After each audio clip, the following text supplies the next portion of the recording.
Welcome all. It's the Friday edition of the Bill Michaels Show. We made it. We made it. Loving it. How are we looking? Hopefully you are kicking back, relaxing, chillaxing, enjoying the day, getting ready for what promises to be, at least it looks to be, a beautiful weekend. I know a little bit of inclement weather could possibly go through tomorrow, but Sunday looks fantastic. Today looks awesome. Maybe you're heading into the Milwaukee area for the big gig, Summerfest. Enjoy. Otherwise, maybe you're heading to the lakes or a motorcycle ride or fishing or whatever it happens to be. It's going to be a great weekend. Or maybe playing some golf. Ben, Kenny, you're probably dragging ass at this point after doing all the hours that you are doing, but are you doing any golf this weekend?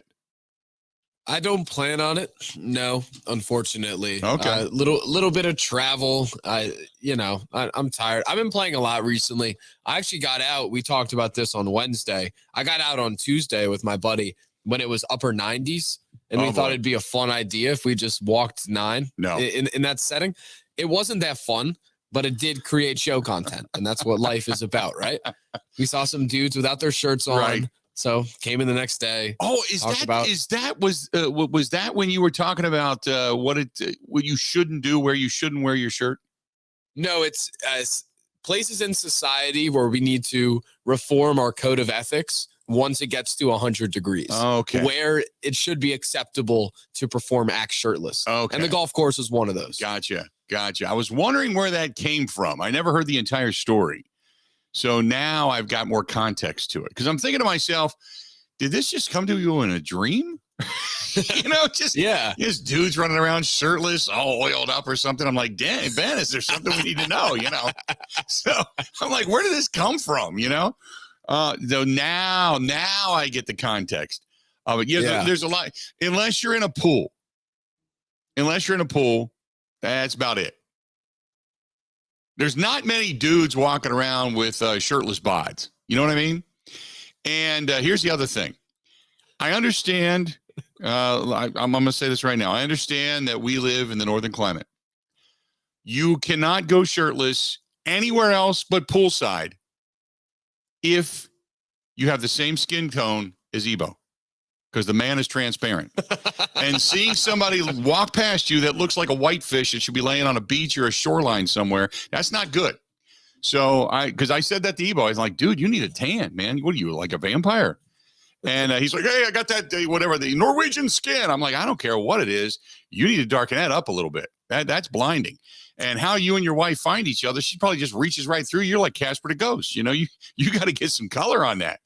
So no, I get it. Because if you don't even at least have a little color and at least have the bod that can go outside of the pool area, you don't go shirtless unless you're on a boat. Then you're on a boat. It's not bad. Unless, of course, now think about this. It's not so much yourself, but it's the people around you that have to look at you. Now think about this. If you don't have the man bod that can actually take a shirt off and walk around like that, okay, think about it. If you're leaning over and you're driving a boat, you got your arm up, got one arm down, maybe you're holding a beverage. Or maybe you got one arm up in the wheel and you got the other arm on the throttle. Okay, right? You're with me? So you're leaning forward, you got the gut. Nobody needs to see you hitting waves with man boobs. All right? Nobody needs moobs. That's what they're called, moobs. Nobody needs that. Because you start flopping all around and people on the boat, you're like, what are you guys, seasick? And they're like, yeah, that's what it is. Because they're looking at your big ass and you're floppy all over the place. Nobody needs that. So poolside, get some color. And if you don't have the man bod, there is never a time in your life, unless, of course, you're by yourself in your own home, that you should be shirtless or pantsless. Just saying. It's like one of those rules. It's like knowing what a sport is. We know when you should and shouldn't be shirtless. Does that about cover it? I mean, yeah, perfectly. I guess I want to apologize to the listening audience. I didn't mean this to transcend to today's show. It's a Friday. Craig Counsel's on the show. Well, it's supposed to be a festive day. It is. I don't want to talk about dudes without their shirts. We have Craig Counsel coming on a little bit later on. Mike Clemens is going to be in studio with me. Speaking of moves, we're going to have just, I don't know, whatever goofiness, fun, frivolity that there is on a Friday. We'll talk a little Bucks basketball and the draft last night. I get all that. But when you bring it up, going into a weekend, I am simply here like a giant PSA. I am here to help. That's all I'm here for. So if you're going on the boat and you got the floppies, then what you need to do is either slow down to an idle and don't be flopping all over waves, or don't take your shirt off. If you're on the boat, though, and you're just kind of drinking, you listen to music, and say, okay, you're cool with that. That's good. That's not bad. Or poolside, not bad either. But anything else, pretty much forbidden at this point. Unless you're in a car with tinted windows that nobody can see you. Then that's acceptable as well. There you go. Just saying. I guess our whole point was that if it's 100 degrees, those rules you just outlined should go out the window. No, like a bar patio. Here's the thing: if it's 100 degrees, now think about this, because, and I learned this. Actually, I learned this a while back. I was doing the U.S. Women's Open. It was at Black Wolf Run, and I did an interview at the time with Nancy Lopez, and her and Herb Kohler were there promoting the event and such, and I was talking to Nancy, and she was talking about the heat that weekend. It was in the mid-90s. And she talked about the Korean golfers. They all wear turtlenecks and long sleeves. And you're like, oh my, you were just like bursting into flames thinking about it, just watching them. And actually, when they wear that wicking material, it does keep you cooler. And I didn't realize that. So I'm kind of like, wow, I didn't know. It seems counterintuitive, but there's something to be said for it. So in 100-degree weather, to actually stay cooler, you wear like a wicking material. So there is never an instance where a dude should be going shirtless just because it's 100 degrees. Should never happen. Think about that. I wish you were in with us, because you would have differed greatly from what Grant and I were saying. Yeah, never. There's never a point. Oh, Grant probably just wants to take his clothes off anyway.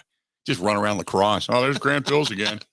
Look at him. He's over there. He's trying to push the don't walk button without using his hands. Look at him. That kind of thing. So, yeah, he's crazy out there. But that would be there's no time other than poolside, maybe on a boat, in a tanning bed, something like that. Okay. But beyond that, no. I'm even against dudes in the gym with those, they're not even shirts. They're just those like things that they put over their head, and they got the great big holes that go all the way down to the side and back up, and they think they're cool. Look at me. And most of the time they sound like they're crapping. So nipples showing almost always. Yeah. No, shouldn't happen. That's the reason I left my other gym to go over to Planet Fitness, because Planet Fitness, they don't allow that crap. Not usually anyway. So that's because that, and the fact that they just got equipment. I just go in, I get my workout in, and I get out of there. But that's one of the reasons I did that. Just because the gym I was at, it was just, it was lunkheads, and they're sitting there drinking their 57 gallons worth of water out of a 50-gallon drum, and like they're oil tankers pulling, I'm going to hydrate. And, the whole time they're flexing, and next thing you know, they poop their pants and have to go back to the locker room and change. So, yeah, there you go. You got a whole visual this morning, didn't you? Ooh, I mean, yeah. And Grant Bills actually just texted me. He said, what the hell? I saw Craig Counsel on the Twitter video. So I clicked it, and I'm running around lacrosse naked. What is this? Well, Grant Bills has got a hell of a weekend ahead of him, I guess. He does love bird watching. Oh, God. Brandon says, I work outside year round, and I agree with you 100%. Never have to go shirtless. Never. There's no reason for it. Aaron says, don't you hate cutoffs? Don't you hate on cutoffs, he said. Oh, I guess Aaron wears cutoffs. Now, what kind of cutoffs are you talking about? If you're wearing a Daisy Duke shorts, Aaron, and those are cut off, I don't need to see that either. No. Cutoffs? Are you talking cutoff shorts? Or are you talking cutoff shirts?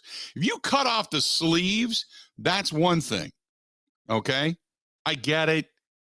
I'm not a fan of it. It's from 1987, but okay. But if you're cutting that shirt all the way down the side, no, you're trying to do something there that's just, you're just trying to be too hard. Ain't happening. All you do, you're the guy in a gym that people point at and go, look at this idiot.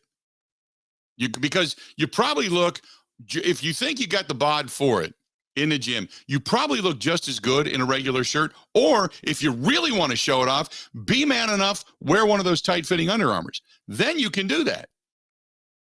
There you go. Oh, I'm going to be, no. Ain't happening.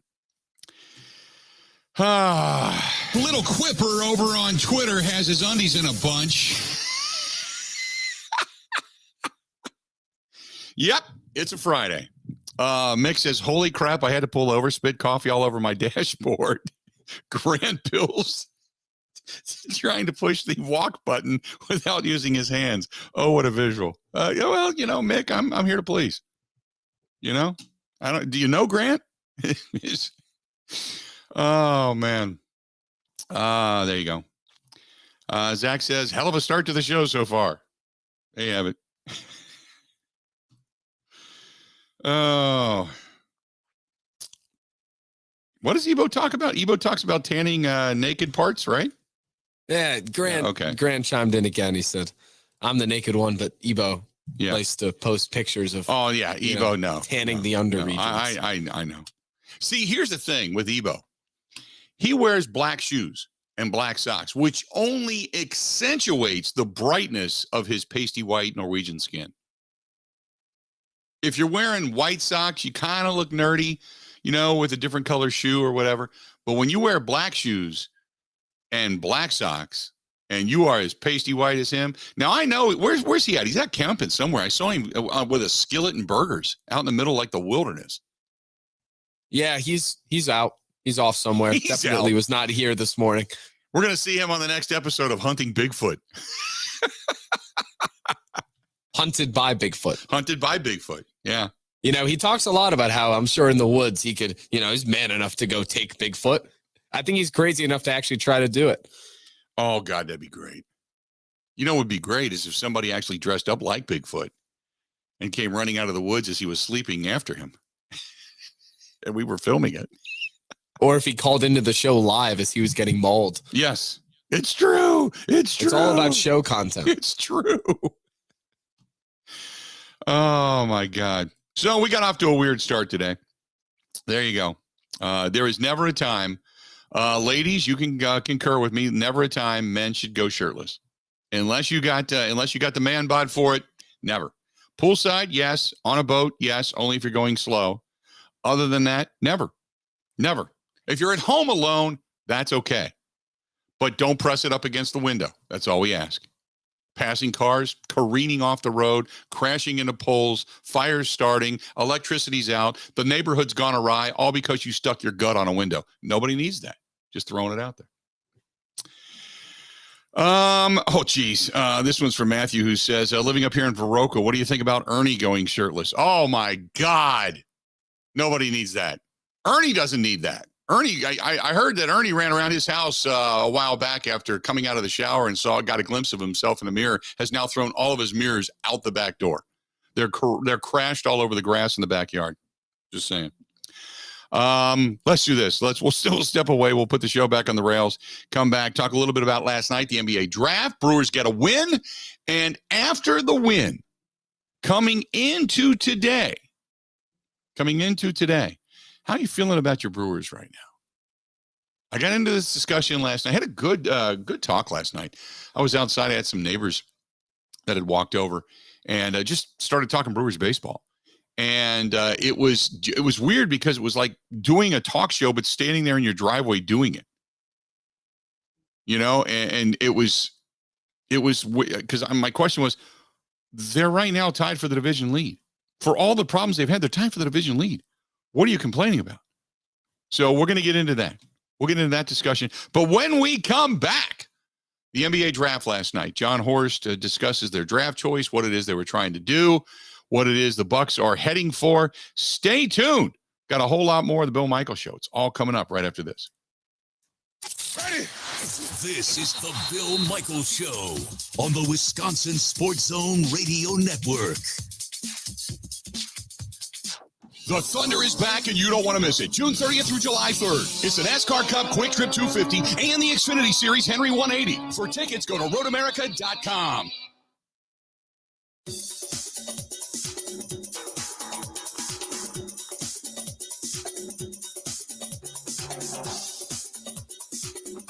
Bill Michaels will resume in 3 minutes.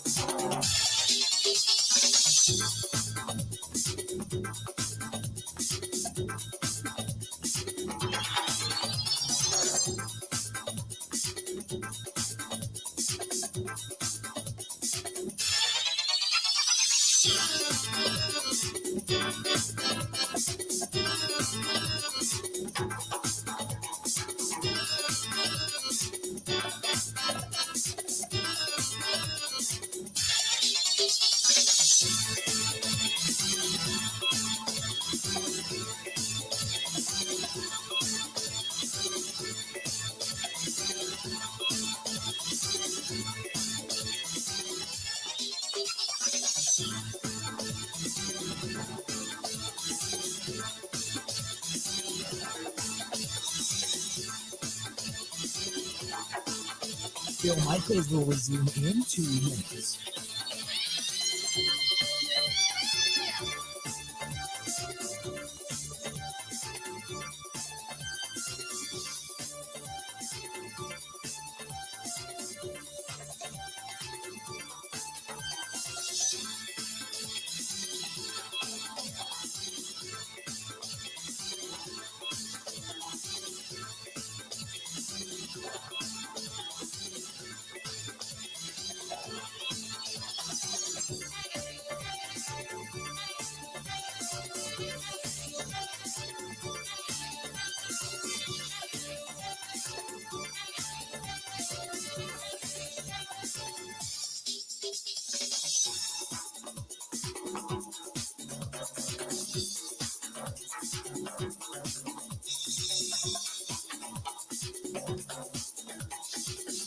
Bill Michaels will resume in 1 minute.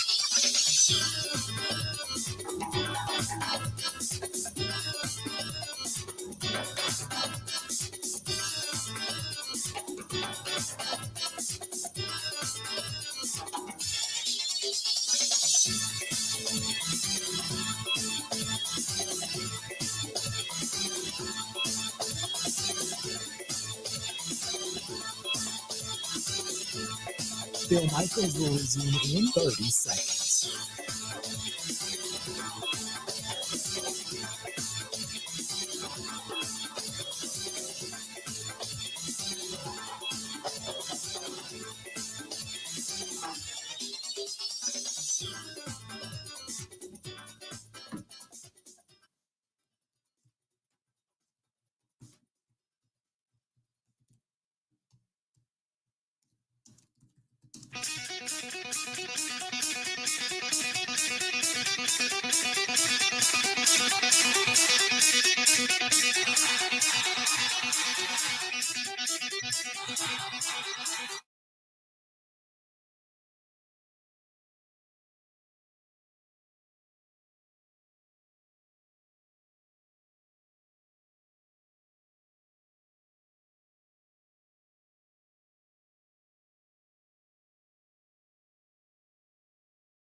Welcome back to the program. This portion of the program always brought to you by our friends at Bud Light. Bud Light, the official beer sponsor of the Bill Michaels Sports Talk Network. We are glad you're on board today.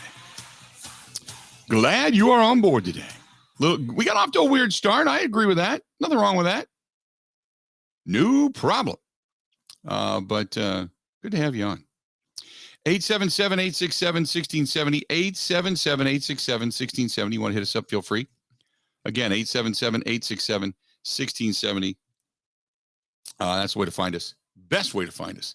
Hey, don't forget, coming up on Sunday, September 4th, the motorcycle ride benefiting Fisher House, Wisconsin, the big Fisher House ride coming up. It's our 15th annual, and it's going to be big. Going to be a big ride. Big ride, a lot of great prizes, really cool stops. You got to get on board for this thing. If you want more information, all you got to do, there's two ways. Go to facebook.com/bigunitpokerrun, facebook.com/ Big Unit Poker Run. Search it over on Facebook. Or go to FisherHouseWI.org and click on the events page. FisherHouseWI.org or click on the events page. But get registered, get signed up now, as this thing promises to be big this year. Got a lot of great stuff coming up. 877-867-1670. Hit us up. Please feel free to go ahead and do so. So John Horst last night. So the Bucks, they made their choice. What was it? Marjan Bocek is the proper pronunciation. Yep. Marjan Bocek. Just making sure. They get guys with different names every now and then, thus being Giannis. But that being said, what did they like so much about Bocek on defense? Length, athleticism. I think he's got a grittiness and a toughness to him. You know, he's going to have to work on his strength like any young player. He's going to have to work on understanding where to be. But I really think his length, athleticism, and kind of his mindset, I think he wants to defend. Again, the IQ, I think he understands the importance of that. The overall game, I mean, like you said, look, there's how do I put this? Rookies come into the league. Some of them just light it up. They're just gifted. Okay. Others have to come in the league, kind of morph into something. That's what they're kind of hoping for. But what do they like? What they see about him right here, right now? I think what we feel strongly about Marjan is that he's got a great heart. He's a really, really good person. He loves basketball. He wants to be great, and he's willing to sacrifice and put in the work and really commit to an environment and a culture that I think will grow and develop him to be great. And so I think it's the determination that he showed in the spirit of it. I mean, he's got a great heart. He's a great kid, great young man, I should say. And I think that's what Bud and I and our staff and spending time with him really felt. Horst also saw improvement for Bocek during the G League season. Playing in the G League's hard. You know, he's a young player that played in the G League. It's the college basketball's hard too, but G League's a whole different level. And so he played against, NBA level or pro level players at many different times. And I thought throughout the year, he got better as the season went on, finding his spots, finding his rhythm, finding his confidence. So when you get into the G League, obviously, like he said, you play against better players. You're playing against the guys that aren't quite NBA ready, but for the most part, they're better than just what's going on in college. And he played against some of the highest level guys in the G League, Horst says. And he's played against really good players. One thing about the G League is a bunch of fast, quick, athletic guys. And I think he really held his own. We studied the heck out of him. He was pretty impactful defensively this year, being kind of a big wing, but playing a lot of guards. So I think he's had some good experiences and kind of believe that he can do that at our level. Now, every player that comes into the league has some type of story. Everybody's got a story. Okay. Whether it's coming out of poverty and climbing your way up, getting a college scholarship and moving on, or it's something like Giannis, you're performing in Greece, you're trying to make enough money just to get your family in a better position. Bocek, he's also got an interesting story. His story is incredible. I think for him to go through the things that he's been through and to get where he's at, to be drafted and be on the stage tonight was an emotional thing for him. I love the kind of the grittiness and the adversity that is part of his background and part of who he is and the happiness and the heart and the spirit that he has in spite of all of it and kind of working with it. And I think it's made him who he is today. And he also, Horst says, look, when they made the call and said, hey, you are being drafted by none other than the Milwaukee Bucks. And I say the because it's going to irritate the Ohio State Buckeyes. But he said Bocek got a little emotional right there. Yeah, I mean, pretty special. I mean, kind of emotional, almost got me to choke up a little bit. I think he cares about being great and being with us at a high level. He wanted to be here. Whatever we did in our process and spending time with him, I think he really wanted to be with us. We wanted to have him with us.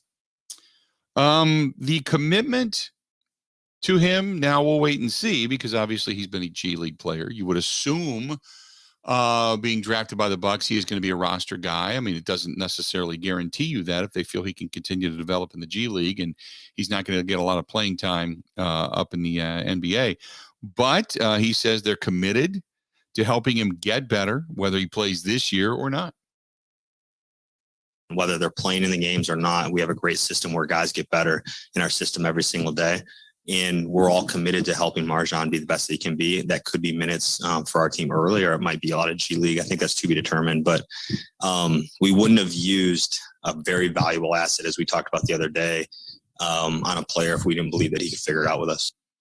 So the other aspect of this is, and John Horst says, look, they're confident. Like, he's going to grow as a player. You just don't know how much he's going to grow as a player, because sometimes you just don't know what the ceiling is for some of these guys and what their limitations are. But the one thing that Horst feels confident about is that there's enough veterans on this team and around this team that regardless of what his ceiling is, they know whether it's a little or a lot, he's going to grow as a player. Honestly, that's one of the things we thought about. You know, he can grow in our system because of the vets that we have: Chris, Giannis, Drew, Brooke, Pat. I mean, you kind of go down the line. I think that these guys will really kind of mentor him and put him under, their arm and help him grow and be the best he can be. They also, what they love about him, not only his length but his versatility, his ability to do numerous things on the floor. Has a chance to be a really skilled big guard, good wing size, whatever it is, skill and size, combination. I think we have a lot of that, but just more of that. Our league is, I think they're constantly trying to catch up to the way we're playing and adding size. We're a huge team. And I think he's a guy that gives us a chance to do that. He's another guy that can, play big. He can play small. He's versatile. I think he can play 2-3 as he gets stronger. Can he play a 4? How his shooting grows, things like that. But I think the versatility of him just lines up with the way our league is going. And then last but not least, John Horst was asked specifically what I was just stating a couple of minutes ago is, what do you think that ceiling for Beauchamp, what could it be as far as a rookie coming in on a title contending team? What is the ceiling that he has? Yeah, I think it's a balance. There's no way we want to put a ceiling on when he can have an impact. And I also don't think we want to put any undue expectations or undue pressure on him to say that we need him to play to be good. I mean, I think we're a really good team. We're on the verge of being great kind of each year, these last few years. And I think we're going to be really good again next year, hopefully. I think he has a chance to work his way into that. And if he doesn't, that's okay. So there you go. John Horst talking about Marjan Bocek, now a Milwaukee Buck, and whether he actually comes in with the league, the association, or starts in the G League. Regardless, they feel they've got a component that is going to help them down the road. Now you just wait and see. 877-867-1670, 877-867-1670. If you want to hit us up. Ebo must be listening. Grant Bills is listening after our opening segment. Ebo's out somewhere in the woods. He says nothing. And apparently he's within the realm of actually having a cell signal, because he tweeted out nothing better than getting some sun on the Nuggets. So tell him to go back to vacation. Get out of here with that. He needs to go back and find Bigfoot, man. And then Grant Bills chimes in and says, is this why you wouldn't invite me to the cigar dinner? Grant, I did. I did invite. When he posted that on Twitter, it was a week or two ago, I said, because he said, well, what about us who work till I guess 6 or 7? I said, just come on over.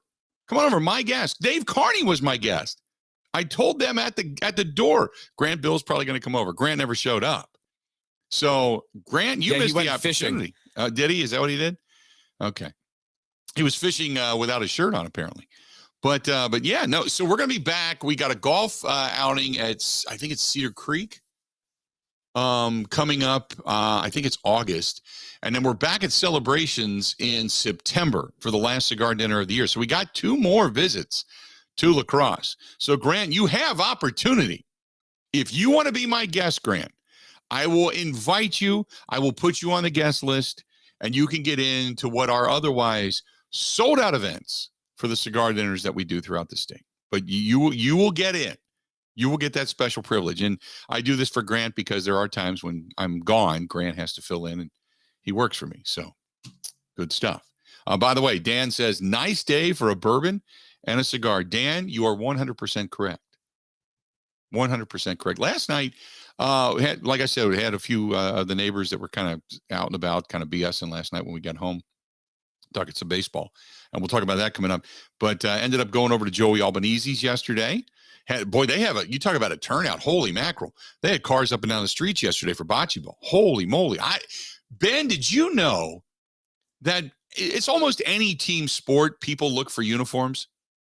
But did you know they actually wear uniforms for bocce ball? I kid you not. It's what it looked like. The best way I can describe it. Have you ever seen the movie Dodgeball? Yes. Okay. Oh, many times. You see that? Okay. So you got the average Joes in their yellow and red, mustard colored and ketchup colored uniforms. You got Globo Gym in their spandex and purple. You had the ninja team all dressed like they were doing karate. You had the hip hop team. They were all dressed in the baggy sweats and the gold chains and the white hats. Okay. That's what bocce ball is. The bocce ball teams, one of them looked like they were all coming out of a beer warehouse. They had like the beer work shirts on. Another one had these neon yellow T-shirt type of things. Another one all had like Under Armour polos. It was, I'm like, this is bocce ball. This is the only thing in bocce ball you need to bring is two hands, one to toss the bocce ball and the other to drink. That's it. You don't need anything beyond that. They are serious, man. Serious bocce ball players. We were over at Joey Albanese's yesterday and went over there and had, oh my God, the ravioli was fantastic. So stopped in, said hi to Joey, had a beer, saw my a longtime friend. I had not seen Mike Parker in a long time, but I saw Mike over there. So it was good to run into him and always see friends over there. Always see friends over there at Joey Albanese's right there on Blue Mountain Road in Brookfield next to Menards. Stop in anytime and wear your bocce ball shirt when you go in there, whatever that happens to be. Put a little bocce ball or something on and just tell them you're ready to play. We're going to step away, take a quick break. When we come back, are you good with where the Brewers are at?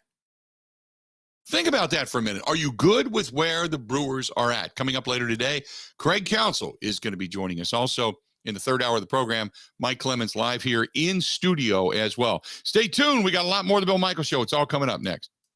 This is the Bill Michaels Show on the Wisconsin Sports Zone Radio Network. One of the worst things that you can hear, you have cancer. The worst is when you hear the words, your child has cancer.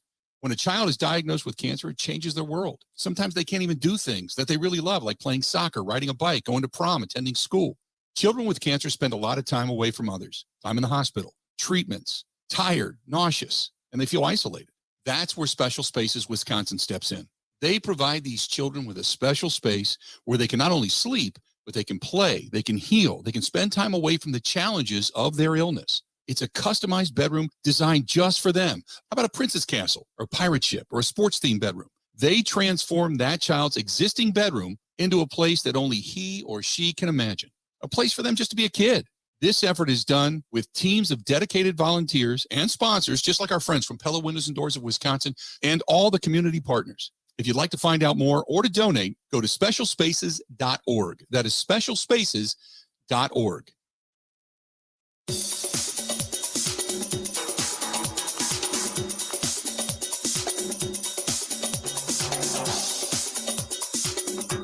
Bill Michaels will resume in 5 minutes.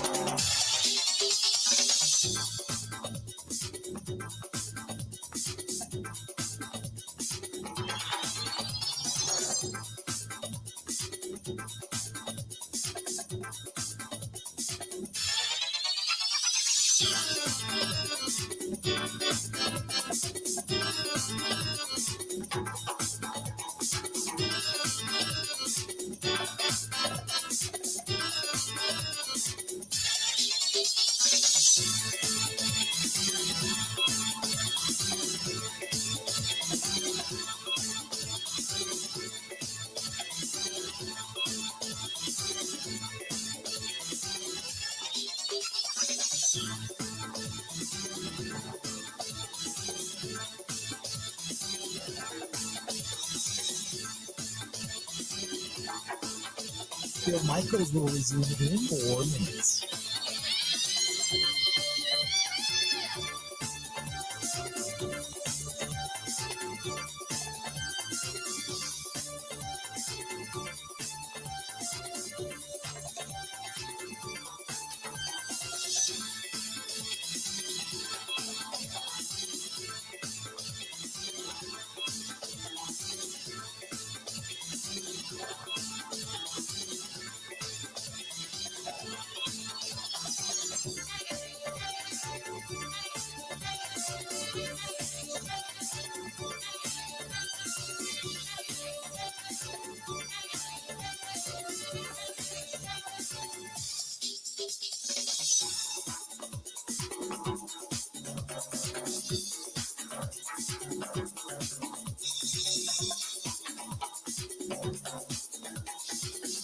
Bill Michaels will resume in 3 minutes.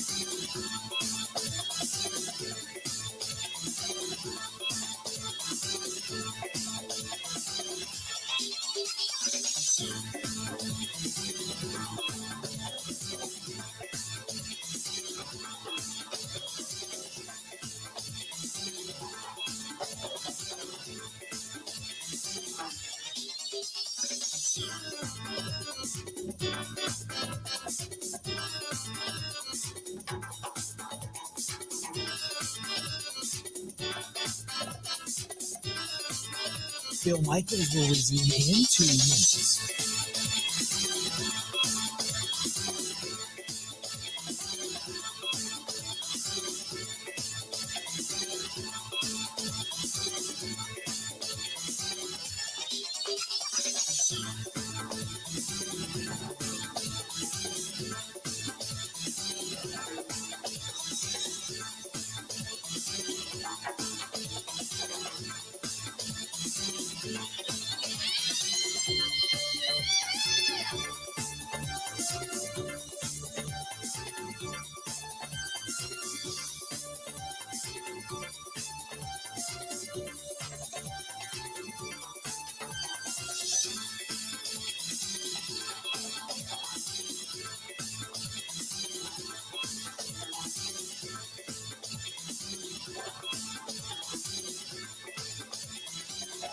Bill Michaels will resume in 1 minute.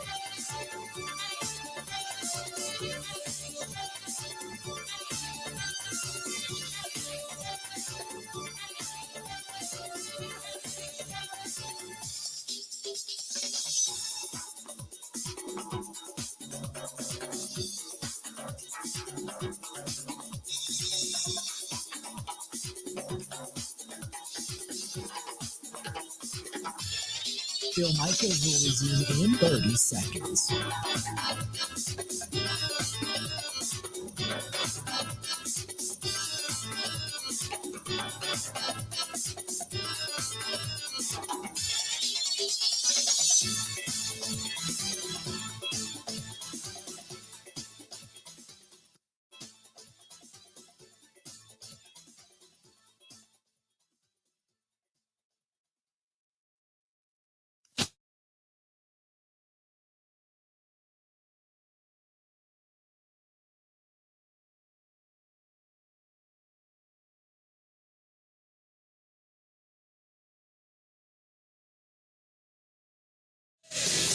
Looking for a motorcycle, maybe some motor clothes, service, whatever it happens to be. Maybe you're looking to ride. You can do that too. Our friends at Wisconsin HarleyDavidson. Not to mention, they are the landing spot.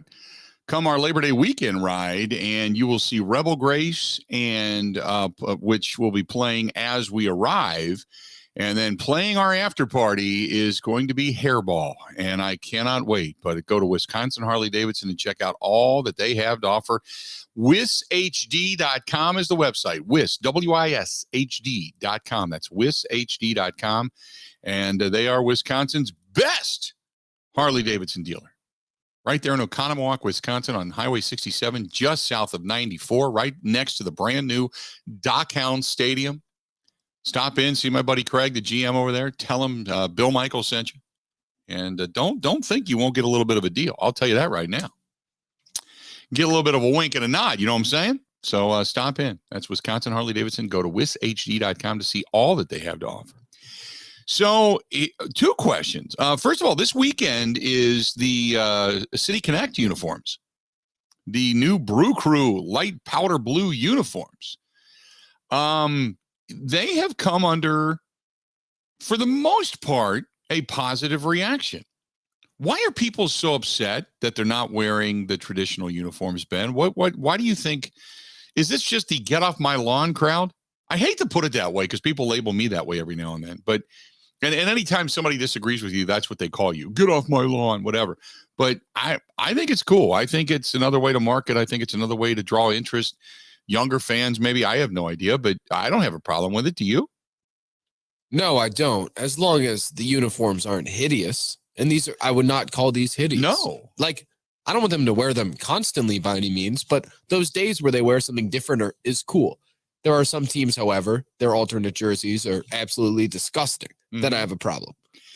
When you go back to the We Are Family Pittsburgh Pirates uniforms of days gone by with the Soup Bowl hats and the stripes around them, that's not the best look. The uniforms with the gold jerseys and the black pants, those are cool. I like that, and vice versa. But I don't have a big problem with a lot of the different ways, other than maybe when San Diego goes back to their ugly uniforms from years gone by. Houston, they had those orange stripes across the belly, the orange and the navy blue stripes across the belly. And God forbid Chicago, the White Sox, ever go back to shorts and long collars. Oh, remember when the Pirates went red? Vaguely, like 2008. Vaguely. I don't know why that one stuck in my mind. Because Pittsburgh, in their logo, in that pirate logo, there's a little bit of there's a dab of red there. And so I guess what they decided to do was go with the black, the gold, the white, and the red.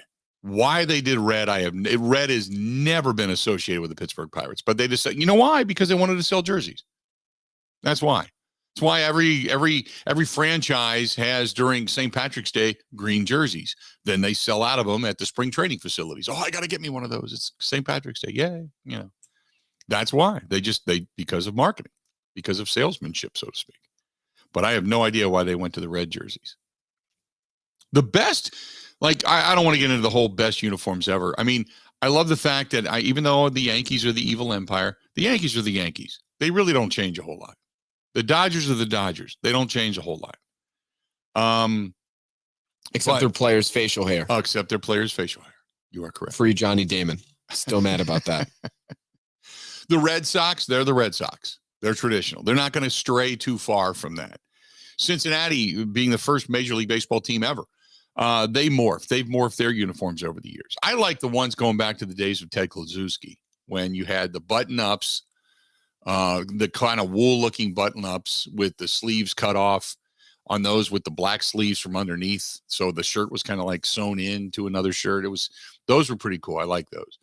But, there's not a whole lot of uniforms that I look at and I go, oh, boy, when they change those things, it's great. I don't mind these, Brewers Connect uniforms, the City Connect uniforms. I don't mind them. I'm not I wouldn't want them to wear them every day. They look like you know what they look like in the picture? They look like a softball team. That's what they look like. They look like a pro softball team or a big time softball team. They don't look like a baseball team. So I don't mind them. I don't hate them, but that's my take on it. But some people get bent out of shape because of this. Like, no, I'm good with that. No problem here. 877-867-1670. Rick says, I like alternate uniforms. I love the 1980s Green Bay Packers uniforms. This one is from Gary, who says, old heads are just out of touch with everything nowadays. I understand that. Rick also says the 1970s Astros uniforms were the worst. That's what I was talking about. Those god-awful, the multicolored stripes across the gut. It's just, those things were ugly. But now they're retro. Now they're cool. It's cool to have one. I saw yesterday at the Brewers game. I think it was, who was it, Adames? I think it was Adames hit the home run. The guy that caught the ball in the outfield, he's out there in an old Montreal Expos uniform in a jersey. I was loving it. An old Montreal. But see, back in the day, the Montreal Expo uniform was ugly. Now it's cool to wear because it's retro. And anything retro that we look at as people over the age of 40 are like, oh, yeah, that's badass. I like that. When back in the day, when you were 25, when you were 30, you were like, oh, my God, I don't think I'd wipe my dog's butt with that thing. That thing's nasty. No way. But now it's like, oh, that's so cool. It's funny how times have changed. I'm digging the new uniforms. I no problem with it. There are some people, though, that Why are you getting away from tradition? It's like all of a sudden, if they change the uniforms, they're going to lose. Wow, these are loser uniforms. Need to get past it, people. It's all about marketing, and it's all about money, and it's all about keeping your team viable. So when you say, go out and spend the money, go out and buy another player, go out and find another bat, go out and buy another arm, they have the ability to do that. That's what it's about. Let's do this. We're going to step away, take a quick break. But where do you think your Milwaukee Brewers are at right now? You got to be happy, right? You got to be. You got to be out of your freaking mind. And I'll tell you why. Coming up next on the Bill Michaels Show.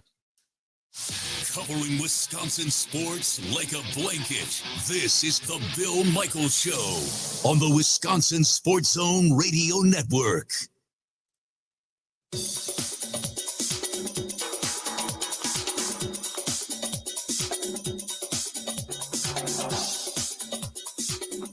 Bill Michaels will resume in 3 minutes.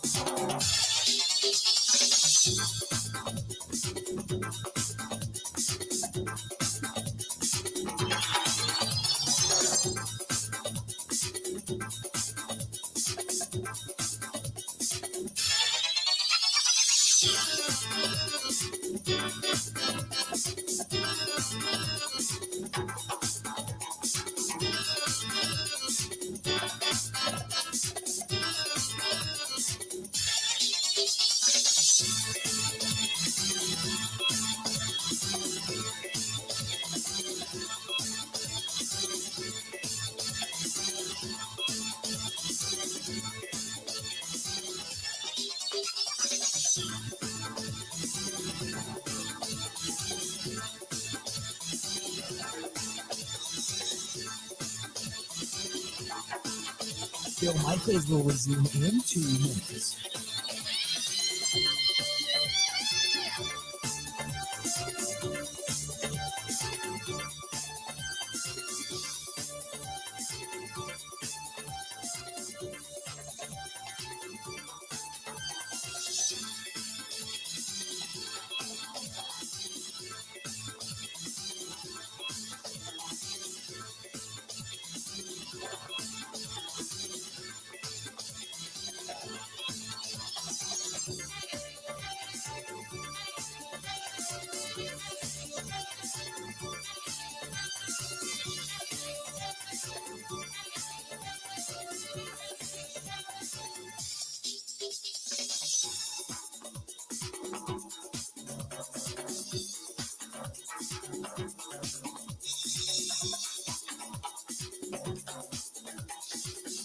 Bill Michaels will resume in 1 minute.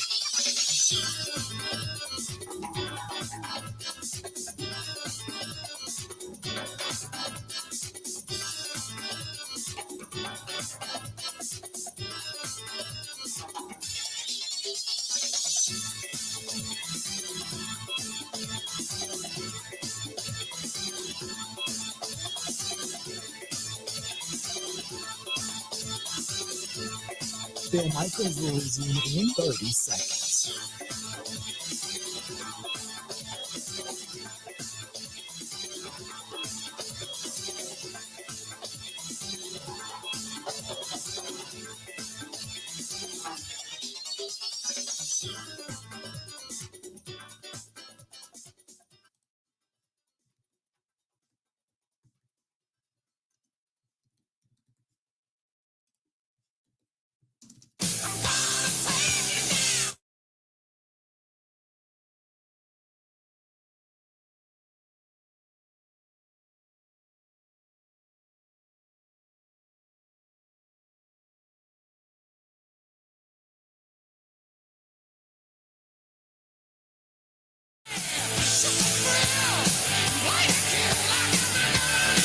If you are heading towards the Wisconsin State Fair Park area in West Allis later today, stop over and see our friends over there at the Wrestling Taco.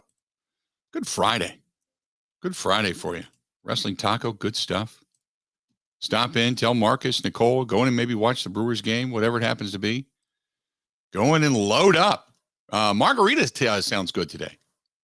That'd be awesome. Stop in there. They have that theater seating. Maybe catch the Brewers game a little bit later on. Good to go.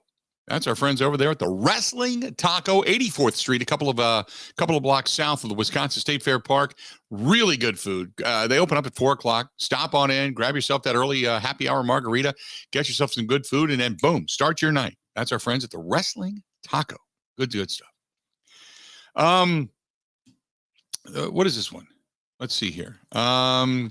This is under the heading of Cheer for My Dad. It says, Dear Bill, I would very much appreciate it if you could cheer up my dad, Manuel, who has been diagnosed, oh my goodness, with a brain tumor. He's a fighter. He's moving forward to start his treatment if things go well. We're going to try to be at Lambeau this year as a Packer fan. He knows challenges are overcome with hard work, strong mentality, and a huge heart. We're ready for the challenge. Kindest regards from Mexico. With love, go Dad, go, Ma, and our Manuel Barclay Jr. There you go. Oh my God, I hope nothing but the best.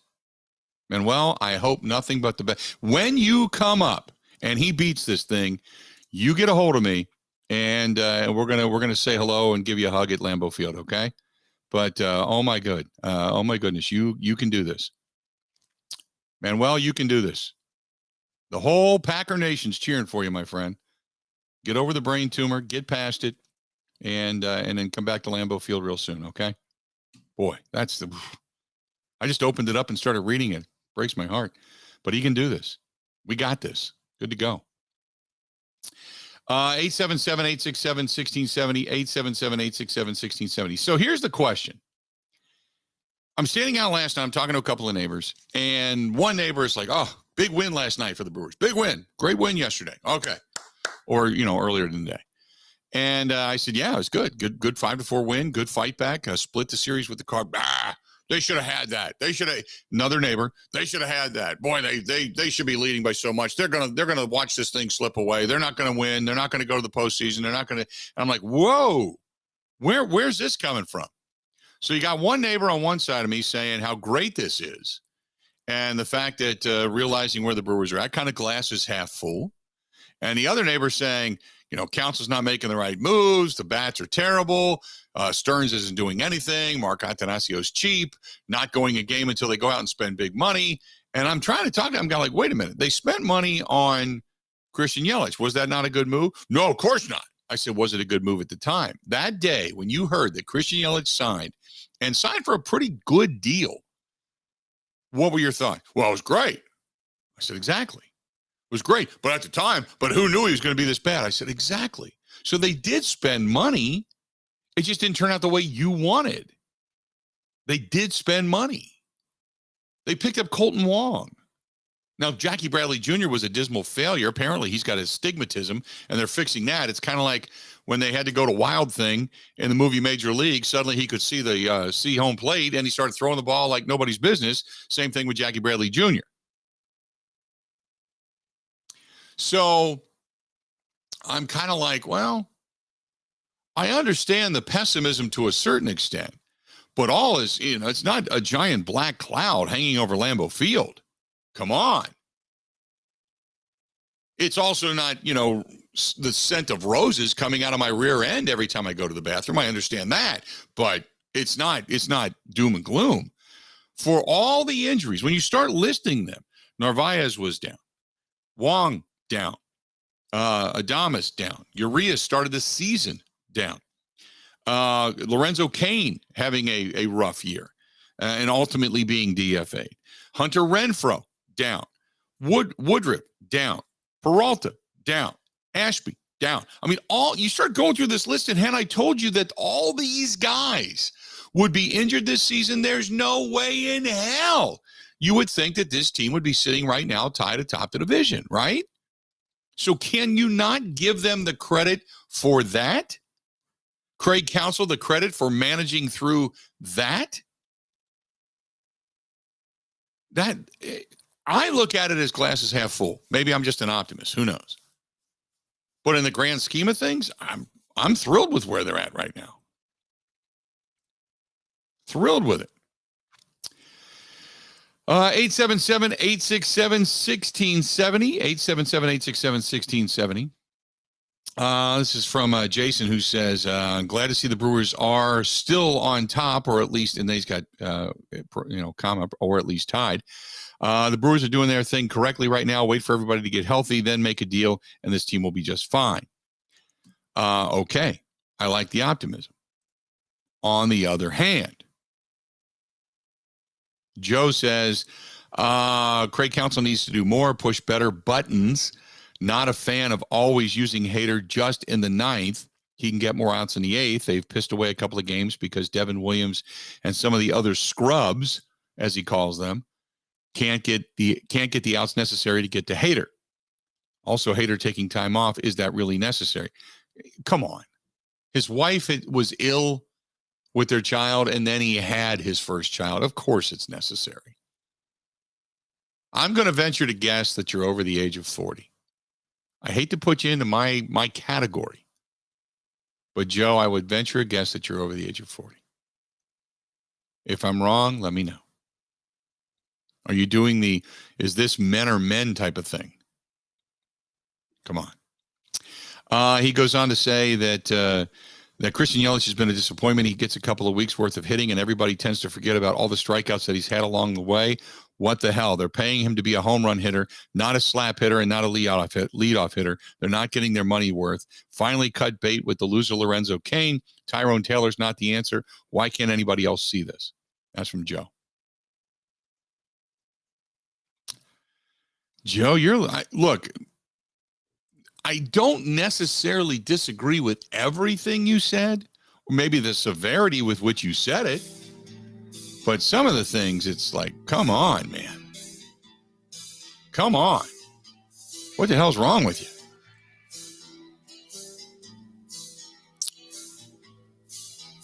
One hour down, three more to go, as a matter of fact. Hey, coming up about an hour from now, Mike Clemens is going to be live here in studio talking a lot of Packers football today.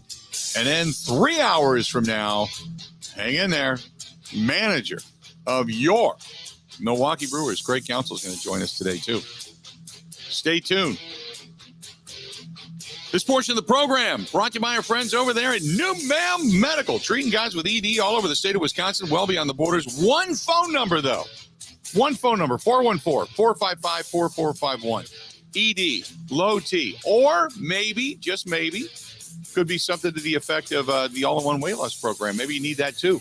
Call them, 414-455-4451. That's 414-455-4451. Stay tuned. More of the Bill Michaels Show.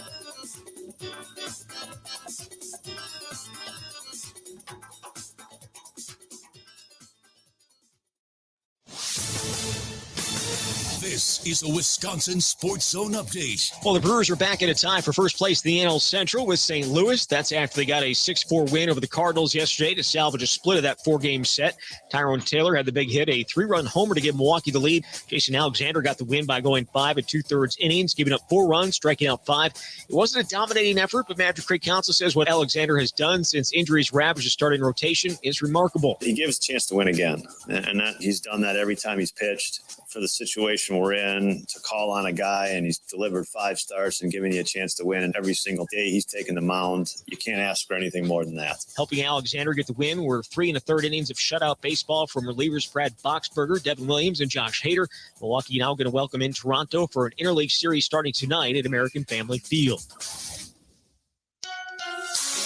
Rural Mutual Insurance, keeping Wisconsin strong. Get insurance from a company who knows Wisconsin and cares about your community. You may know Rural Mutual Insurance as the #1 farm insurer, but did you know they also offer competitive home and auto rates? Visit ruralmutual.com to learn more about products and discounts. Rural Mutual Insurance, keeping Wisconsin strong. Well, Milwaukee grabbed G League Ignite wing Marjan Bocek with the 24th pick of the first round in last night's NBA draft. The 6'6" Bocek averaged nearly 15 points and 7 rebounds per game. Then they reportedly have a trade in place with Indiana to land pick number 58 in the second round, where the Pacers actually took French guard Hugo Besson on the Bucks' behalf. He averaged 13.1 points, 4 rebounds per game with the New Zealand Breakers last season. Meanwhile, Badgers' Johnny Davis taken 10th overall by Washington. It's the highest Wisconsin native has been picked since Devin Harris in 2004. with this Wisconsin Sports Zone Network update.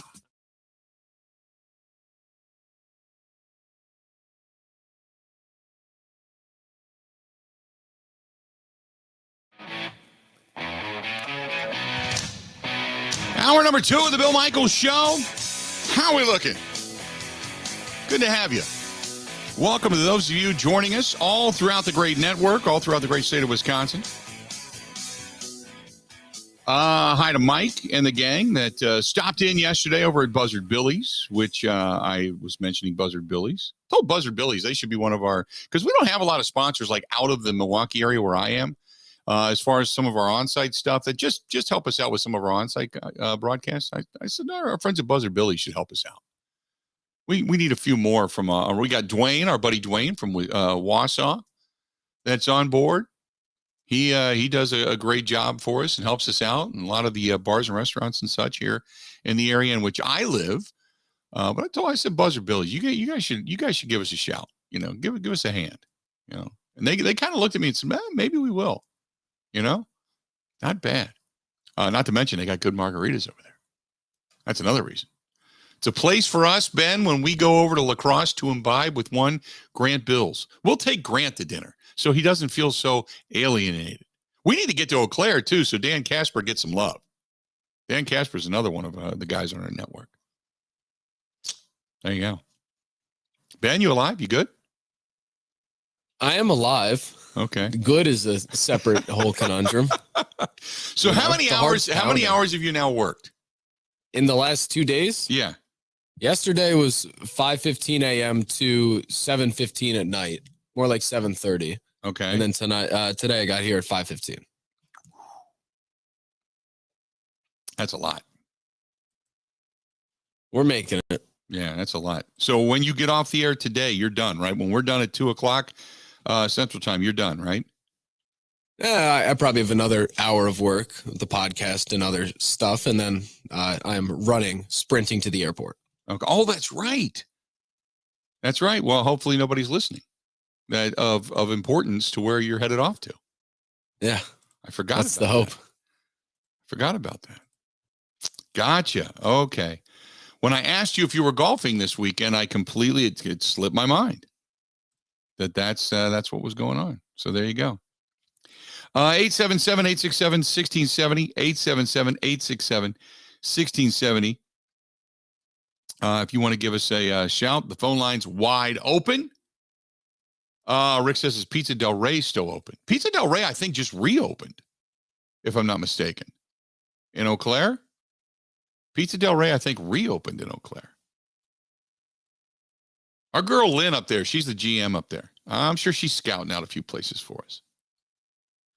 But Pizza Del Rey, long time on-site sponsor. They were huge, and then COVID hit, and I know JR was going through some health issues. The owner, his family owned it, and I think they closed. But I think, if I'm not mistaken, they sold Pizza Del Rey, and it's reopened. Correct me if I'm wrong if you live in Eau Claire, but I believe it is. Our fine sports talk station up there, 105.1 WAYY. As Dan Casper says in the morning, he's showing you the way.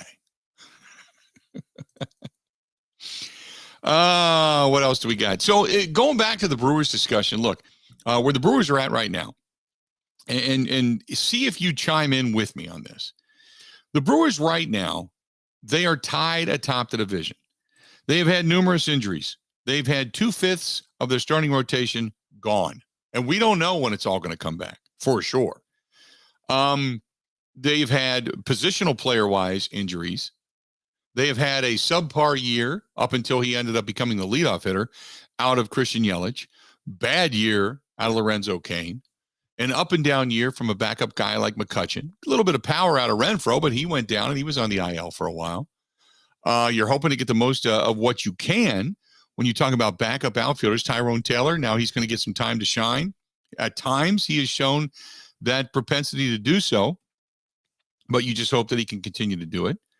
You got a guy like, who else? What is it? Jonathan Davis is out there. Mark Mathias is out there. I mean, guys that you didn't even know existed until injuries started to hit this team, right?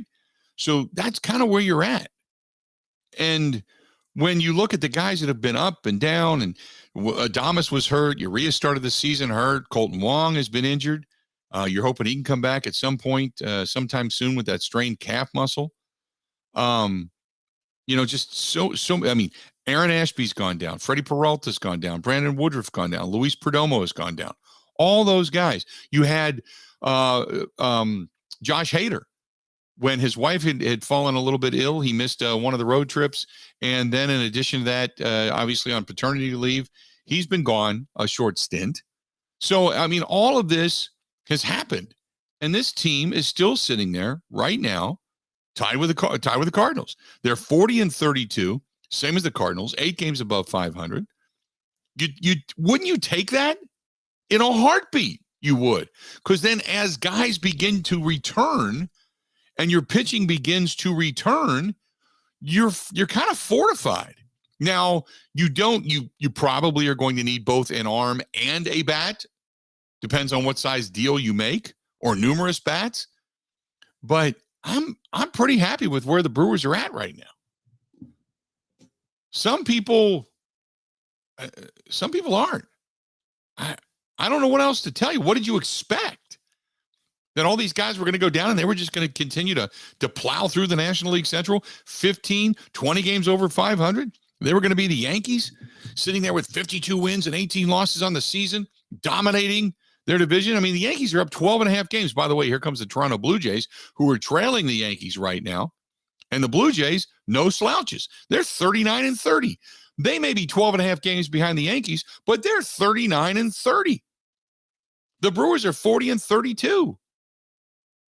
This is not an easy series upcoming for the Connect. By the way, the Blue Jays, you got to hope the Blue Jays don't wear those powder blue uniforms. Otherwise, you won't be able to tell what the hell's going on this weekend with the Brewers wearing the City Connect jerseys. But no, I'm good with where they're at. Big time. 877-867-1670. You want to find us, please feel free to do so there. Phone lines wide open. Twitter @Bill_Michaels, @Bill_Michaels. You can also follow Ben at Ben Z Kenny over on Twitter. Follow us on the Facebook fan page. Go to facebook.com/The Bill Michaels Show. Same on YouTube, youtube.com. And you can subscribe for free there, /Bill Michaels Show, Twitch TV. Download the app. Find us via email, thebillmichaels@gmail.com, thebillmichaels@gmail.com. And you're good to go. The good news is that Brandon Woodruff, for the Timber Rattlers, he was lighting it up last night. Big crowd there, too. Did you see it was 5,700 fans. Brandon Woodruff threw a gem and a rehab start. 5 innings, 2 hits, 1 run, a walk, 7 strikeouts, and looked just badass in a Timber Rattlers uniform.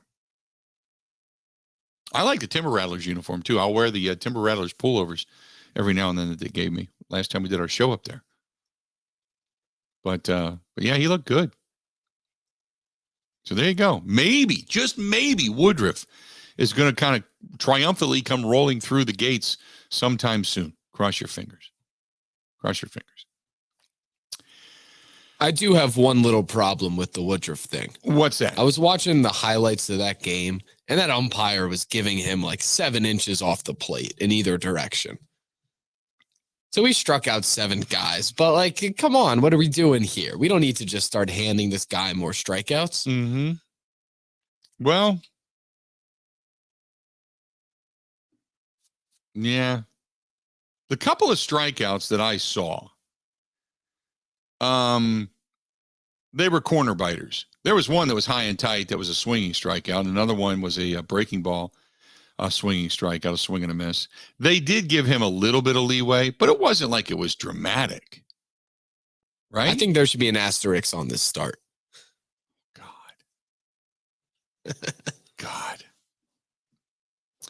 Like, come on. He's playing guys that are never going to sniff the MLB. And then you have an umpire who's helping him out, too. I feel bad for the guys. There was one strikeout low and away on the outside corner that I saw. And that was kind of, yeah, okay, I could see it. But also, in the umpire's defense, maybe he saw stuff out of Woodruff that you're never going to see normally with the Timber Rattlers, right? Or maybe Counsel went down the line and he was like, hey, man, we don't need him throwing a lot of pitches. Make him look good so then he can come back and the confidence is back. But I don't need that. I don't think that's good for the game. Listen, and also the hitters were up there just giving him strikeouts.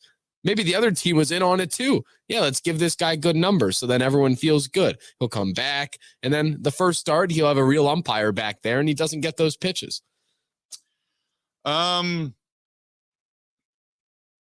Okay. Yeah. Okay. Ben's a little tired today. He's cranky. Brandon Woodruff. Just let the bit live, Bill. Okay. Okay. I'm good with that. Hey, 2 updates, by the way. One over on the Bud Light live stream. One of them's from our buddy Thomas says, hey, all registered for my first year at UW Lacrosse next year. Can you shout out Rob Hill, the broadcaster of the Lacrosse Loggers? This guy is a legend. I do know Rob. I think I've met Rob. I could be wrong, but I did. I did some stuff with the Loggers.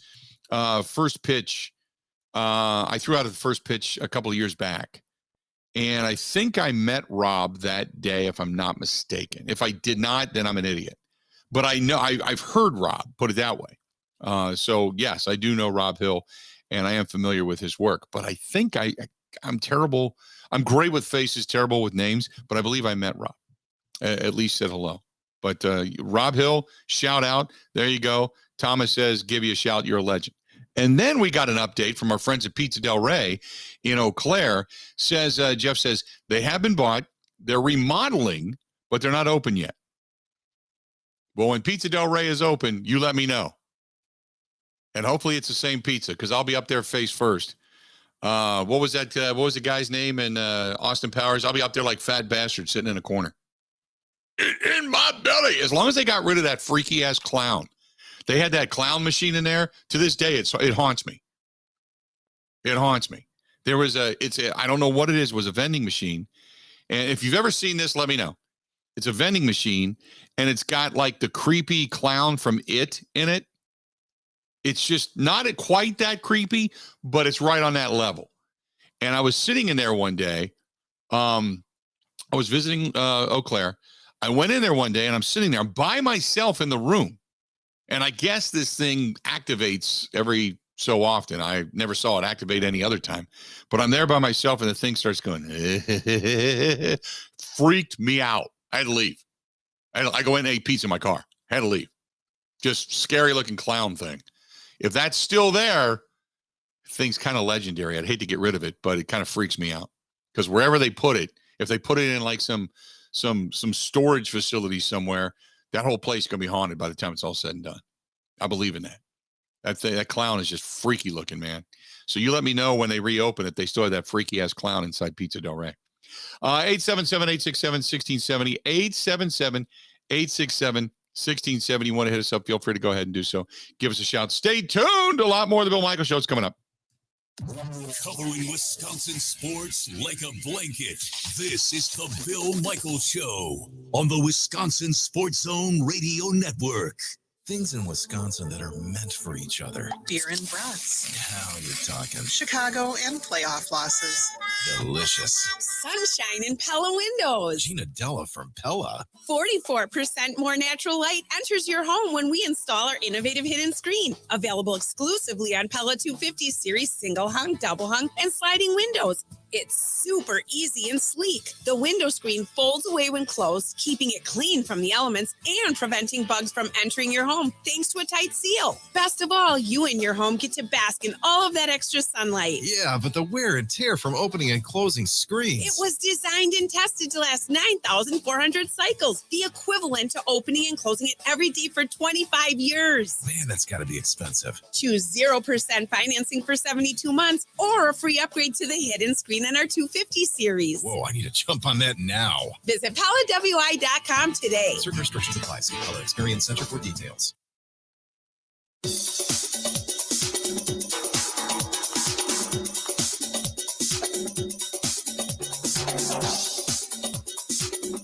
Bill Michaels will resume in 3 minutes.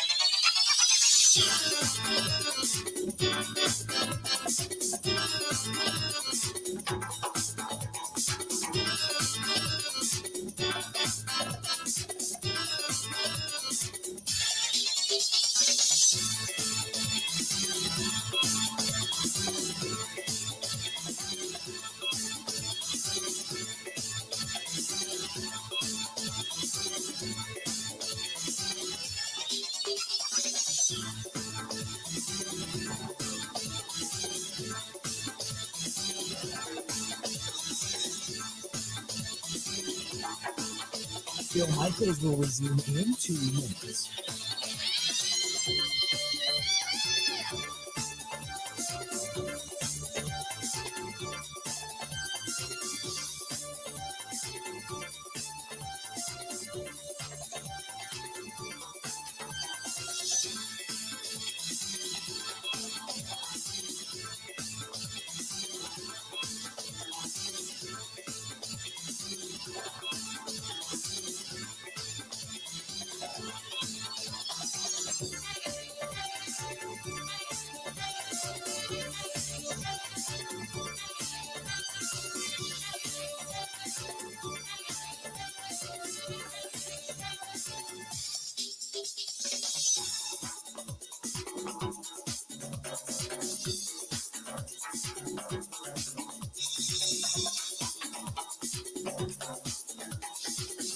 Bill Michaels will resume in 1 minute.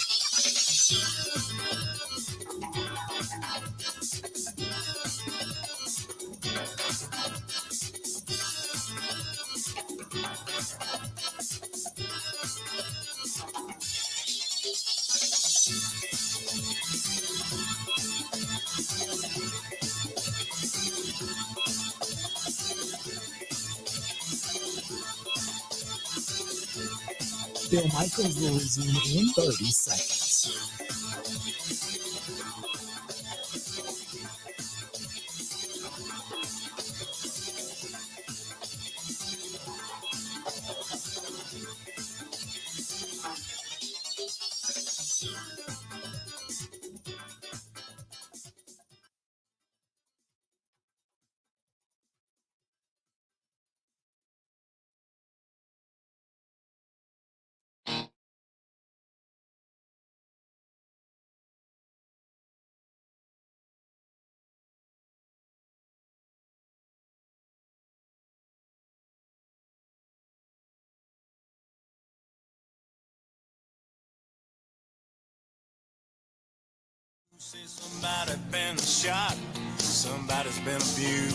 Welcome back to the program. Hey, if you're going to be out and about this weekend, Boondocks, great place to go.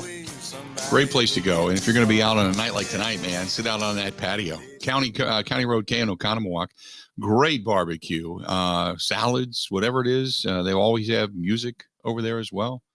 Good stuff. Boondocks, barbecue, burgers, and brews right there in Stone Bank, Wisconsin. On County Road K. It's technically Oconomowoc, but Stone Bank area. Tell Tom and Stacy and everybody over there we said howdy. They got a good supply of, not supply, but selection of some of the moonshine liquors too. Oh, yeah. Good flavored moonshine stuff. Stop in. Tell them howdy. 877-867-1670. 877-867-1670. If you want to find us, phone line's wide open. This is from our buddy Chuck. Chuck says, hey, unit, love the program. I think the Brewers are just fine. People need to chillax. Chillax. That word has now been used 3 times that I've heard in the last, I think, 24 hours. People need to chillax. He said the pitching is going to be fine. Woodruff just needs to come back and get used to the feeling in his fingers again. Once he does, things will be right. Hope Freddie Peralta can come back before the season is over. That is Chuck. This one's from Chris. Chris said, I think the Brewers are a bat away from being a really good baseball team. I still don't think they have enough to get past the Dodgers unless the Dodgers just cool off at the right time and the Brewers are able to surpass them in the postseason. Brewers need to be firing on all cylinders when they do get to the postseason, and Christian Yelich cannot go away and hide, which, that's a given for everybody. But, the last couple of times we've seen the postseason, you are correct. Hasn't necessarily been the best for the Brewers and for Christian Yelich for that matter. I would agree with that 100%. This is from Mark, who says, can you believe Patrick Baldwin Jr. got drafted by the champions? You know what, Ben, we haven't even talked about that. But Patrick Baldwin Jr., who went to UW Milwaukee, he basically didn't do a whole lot in the terms of, wow everybody the way everybody thought he would. Just as he got going, they shut him down because of injury. And then he gets drafted number 28 overall in the NBA draft. Were you surprised by that? A little bit. I mean, it seems like another one of those. Well, we saw Michael Porter a couple of years ago not really do anything in college and then get drafted high. And he's turned into a solid player, but he deals with injuries. What this felt like to me is, he goes to the champs. Of course, he's going to have a great career. Right. Like, that's the situation where they, of all people, are able to find a guy like that who was maybe slept on or didn't do much in college, bring him in, and then he's a stud. Well, now they've got another addition to the Milwaukee clan because Jordan Poole is there, and now you got Patrick Baldwin Jr. who is there. I mean, they're kind of draining that pond, so to speak, of what could be potential talent, and they have a way of coaching them up. I think Steve Kerr is really good, but also the people that you put these guys around. Would it be surprising if Patrick Baldwin Jr., maybe not this upcoming year, but the year following, all of a sudden just has this breakout season and really begins to shine because of the atmosphere and the coaching and the surroundings that he's in? It wouldn't shock me.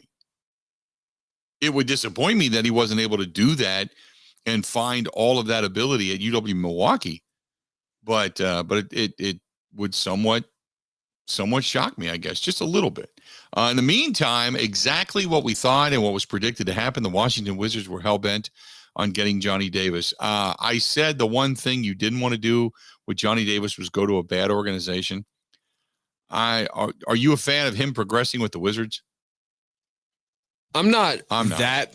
Yeah, I'm not a big fan of it per se, but I don't think it's the end of the world. I think if Beal sticks around, that could be great for him to take a lot of pressure off him and to teach him the ropes and teach him the ways.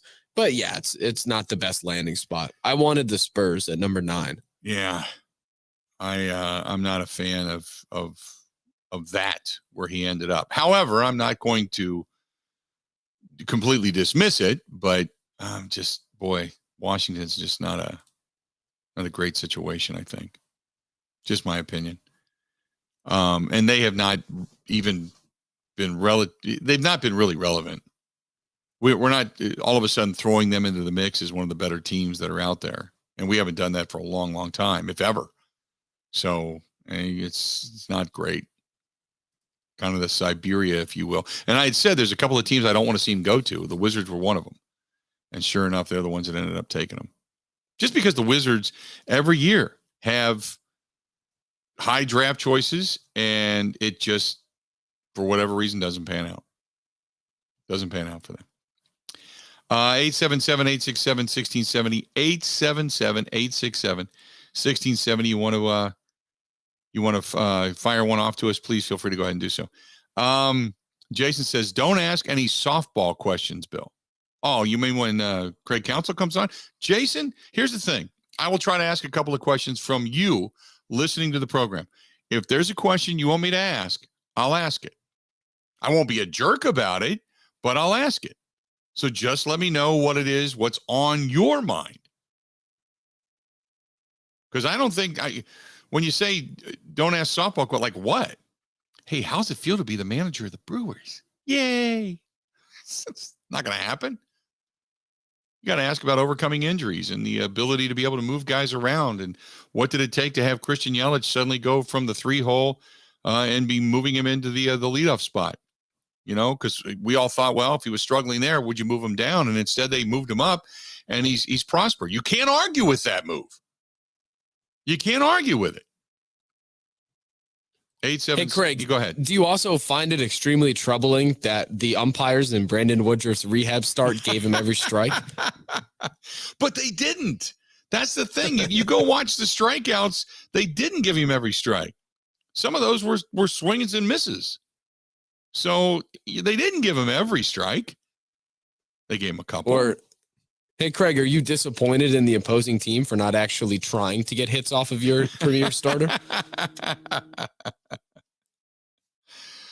Oh, Ben Kenny, the constant black cloud of doom.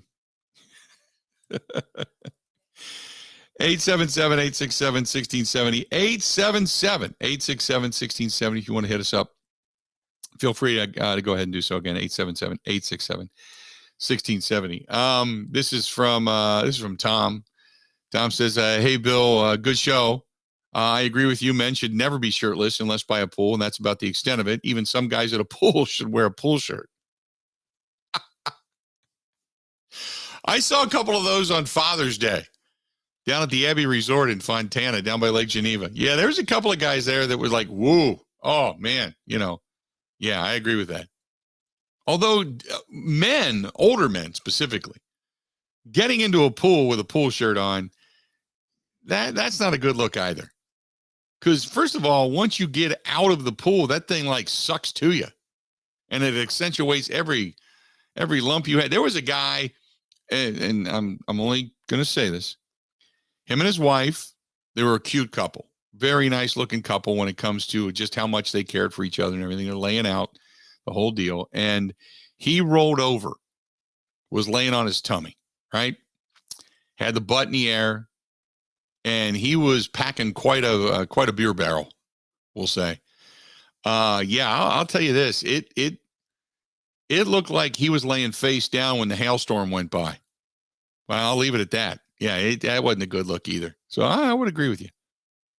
I wouldn't necessarily go to the pool shirt all the time, but I think I might go close to that. There you have it. 877-867-6070. Hit us up. Stay tuned. We got a lot more to get to. This portion of the program brought to you by our friends at Burn Pit Barbecue. If you're going to do some grilling this weekend, get a hold of our friends at Burn Pit. BurnPitBBQ.com. BurnPitBBQ.com. Great sauces. Great rubs. They have hot sauces. And it's really tastes good. Really good stuff. They're veteran owned. They're based in Wisconsin. And they've only been in business a couple of years, and they've already been highlighted on QVC and the Home Shopping Channel and such because they've been such a well-run veteran organization. Support them, burnpitbbq.com. That is burnpitbbq.com. Stay tuned. More of the Bill Michaels Show next. Ready? This is the Bill Michaels Show on the Wisconsin Sports Zone Radio Network. Wisconsin isn't snobby, snooty, or pretentious. It's Midwestern charm at its finest. And that's exactly what Forgotten Fire Winery in Peshtigo is all about. Fun in a bottle without the attitude. You can find their full wine and cider lineup in their tasting room or in liquor and grocery stores throughout the state. The winery is a great place to get away for wine and cider tastings, great live music, and private events all year long. Remember, any time is a great time for Forgotten Fire wines and ciders. Wisconsin wine made from Wisconsin people.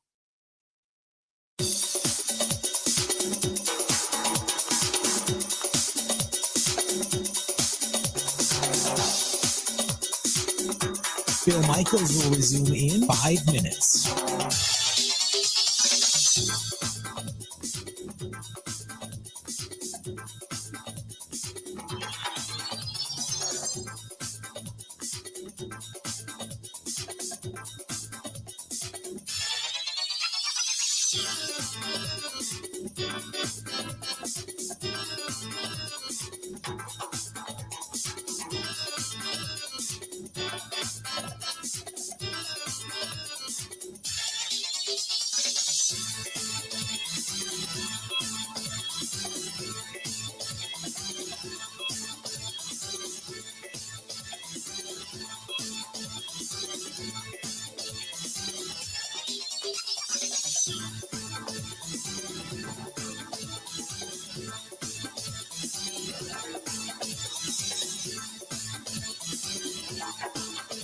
Bill Michaels will resume in 4 minutes.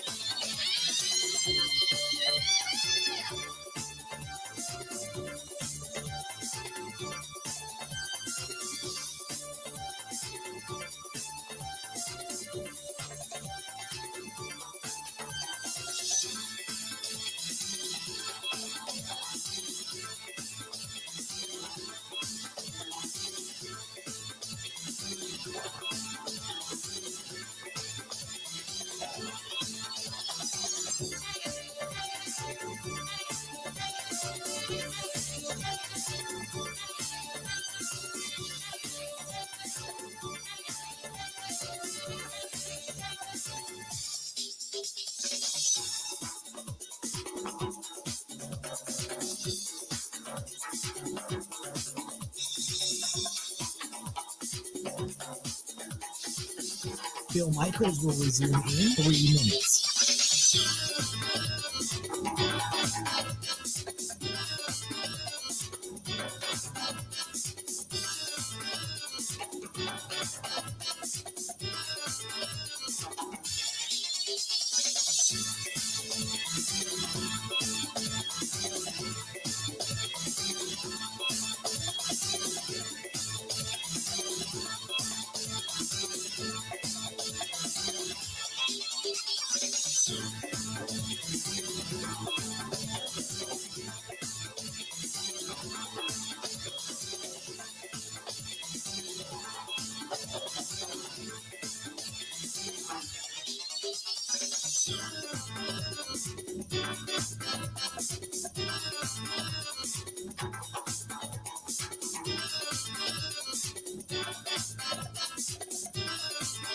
Bill Michaels will resume in 2 minutes.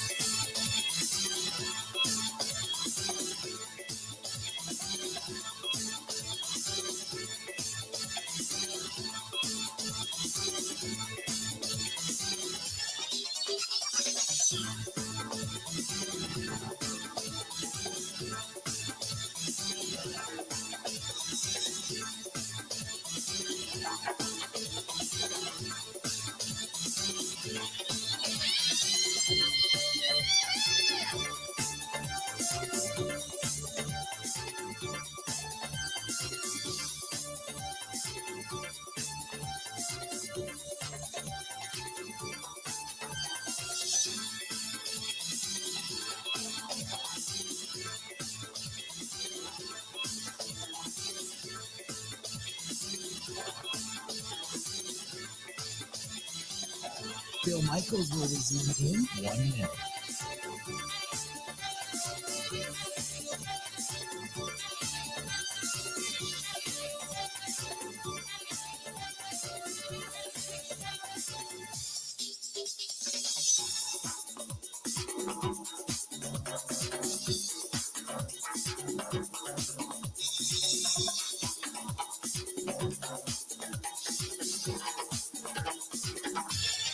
Bill Michaels will resume in 30 seconds.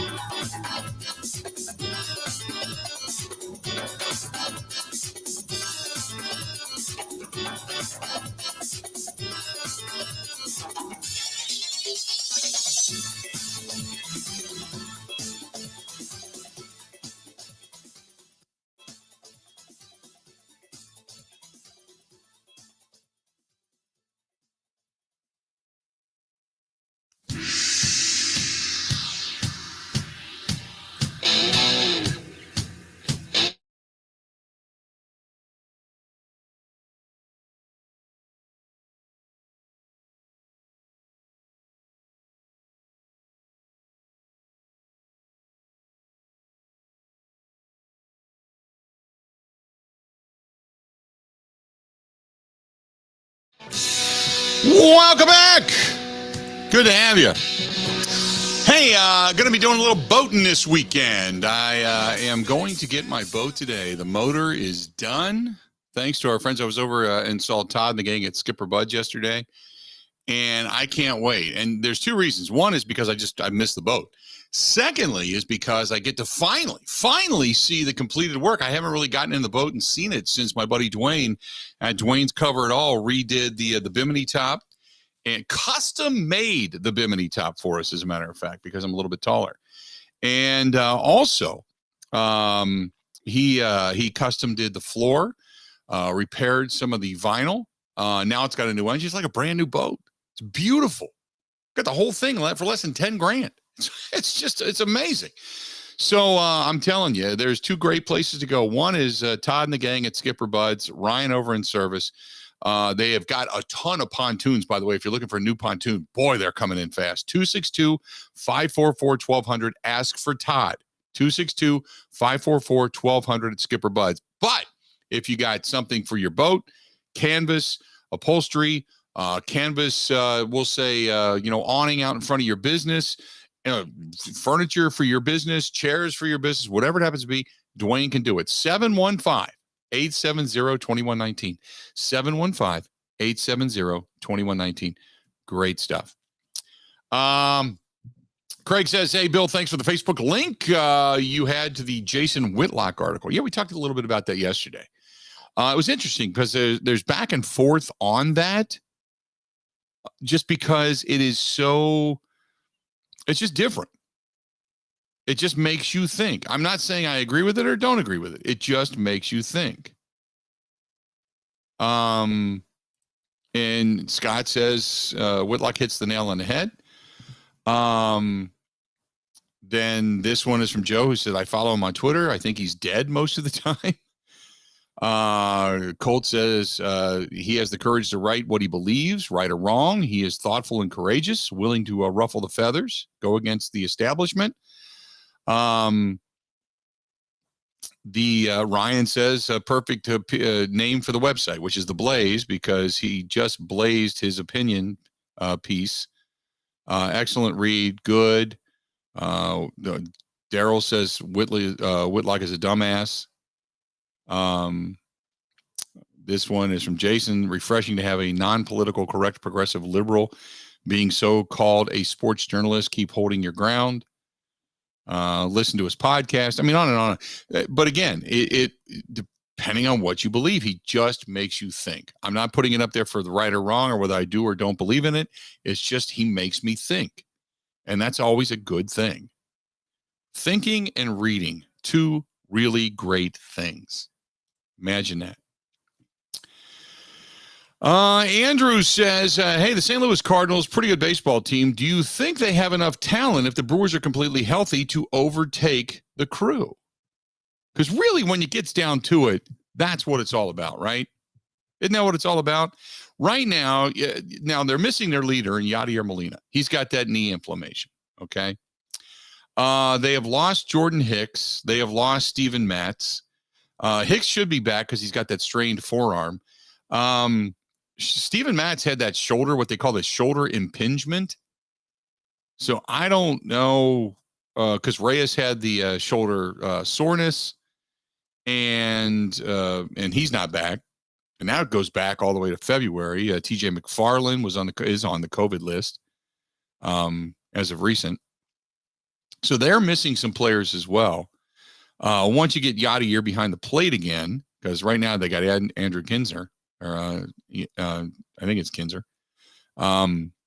He's behind the plate, but they haven't lost like Edman. They haven't lost Goldschmidt. They haven't lost Arenado.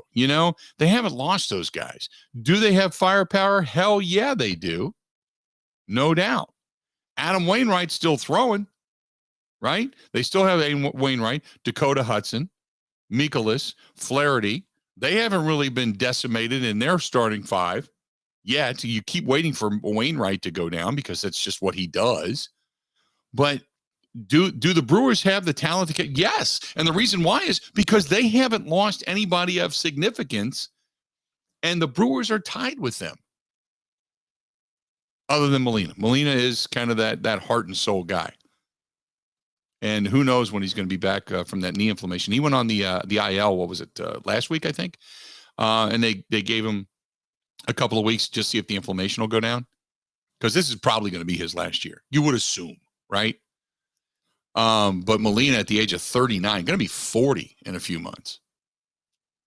You would assume that's his last year. So anyway, going back to my point being, Yeah, I think the Brewers can beat them. Yeah, I think the Brewers are going to win.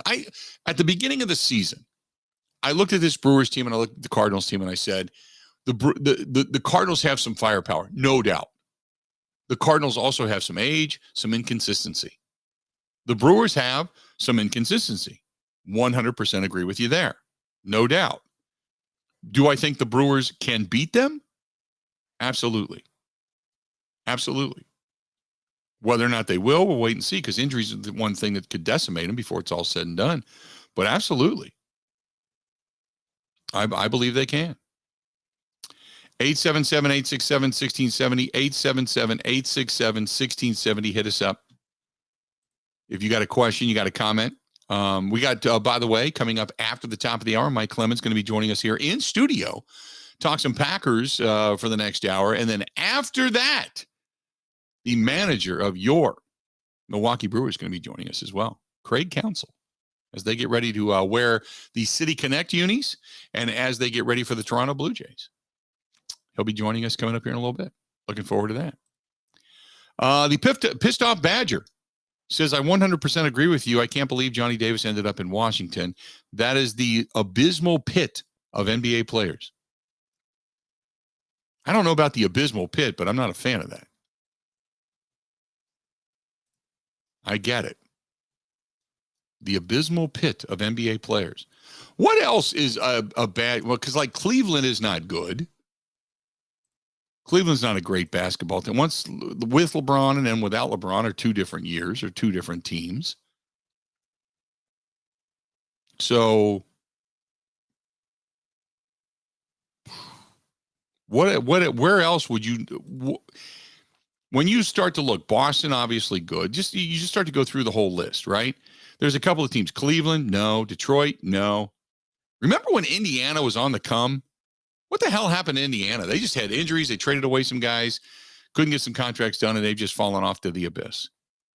Atlanta was on the rise for a while. They're back, being kind of somewhat irrelevant. And then Washington, yeah, Washington's not great. I agree with you there. Oklahoma City, not great. You got a pretty good Pacific division when you think about it. You got the Warriors, you got the Lakers, even though the Lakers didn't, they're still old and still kowtowing to LeBron, and we'll see what Darvin Ham does.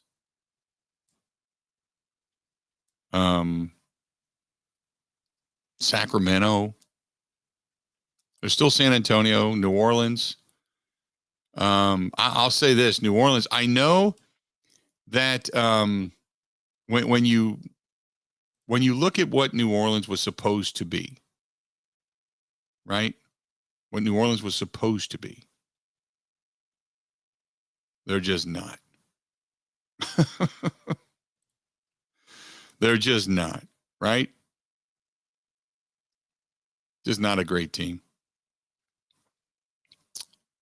I'd agree with all of that.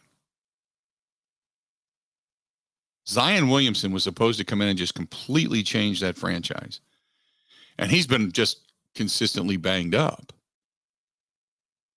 The durability factor has now come into play. 877-867-1670. Gary, you're right, though. People said the same thing about the Bucks, and then they got Giannis. And Giannis turned around the franchise. So I agree with you. Does Johnny Davis, does he have that ability to turn around the franchise? No. Nope. He doesn't. At least not yet, he doesn't. Maybe he morphs into that, but not yet. Right, Craig says, and all the cheeseburgers that Zion Williamson tends to eat. He has ballooned up a little bit, hasn't he? Got a little hefty. This is from Anthony, who says the Brewers should win 2 out of 3 this weekend. Not worried about it. People need to just relax.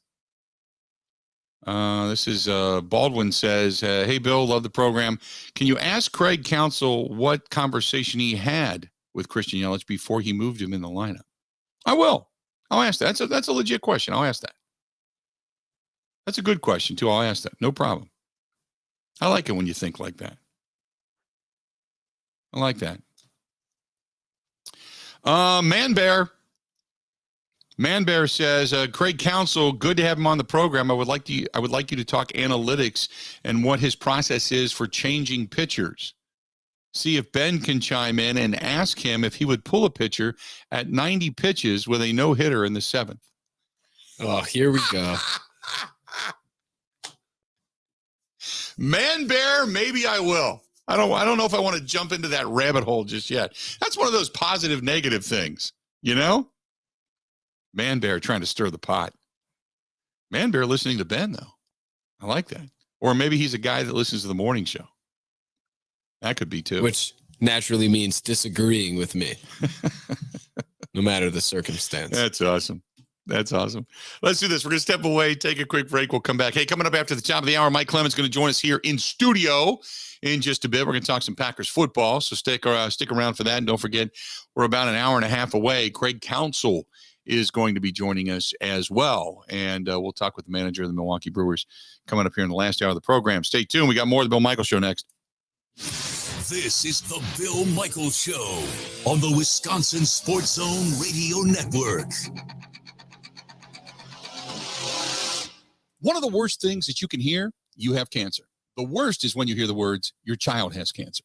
When a child is diagnosed with cancer, it changes their world. Sometimes they can't even do things that they really love, like playing soccer, riding a bike, going to prom, attending school. Children with cancer spend a lot of time away from others. Time in the hospital, treatments, tired, nauseous, and they feel isolated. That's where Special Spaces Wisconsin steps in. They provide these children with a special space where they can not only sleep, but they can play, they can heal, they can spend time away from the challenges of their illness. It's a customized bedroom designed just for them. How about a princess castle or a pirate ship or a sports-themed bedroom? They transform that child's existing bedroom into a place that only he or she can imagine, a place for them just to be a kid. This effort is done with teams of dedicated volunteers and sponsors, just like our friends from Pella Windows and Doors of Wisconsin and all the community partners. If you'd like to find out more or to donate, go to specialspaces.org. That is specialspaces.org.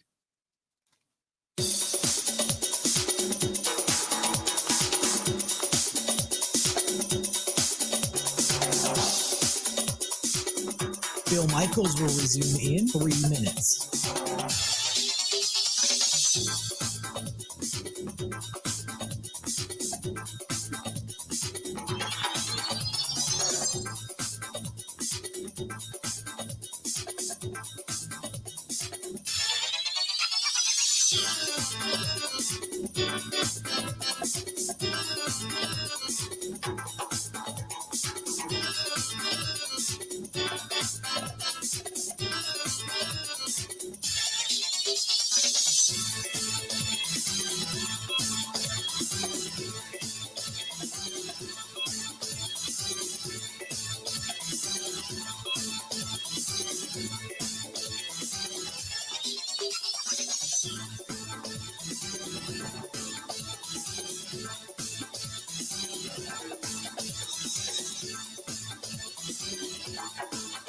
Bill Michaels will resume in 2 minutes.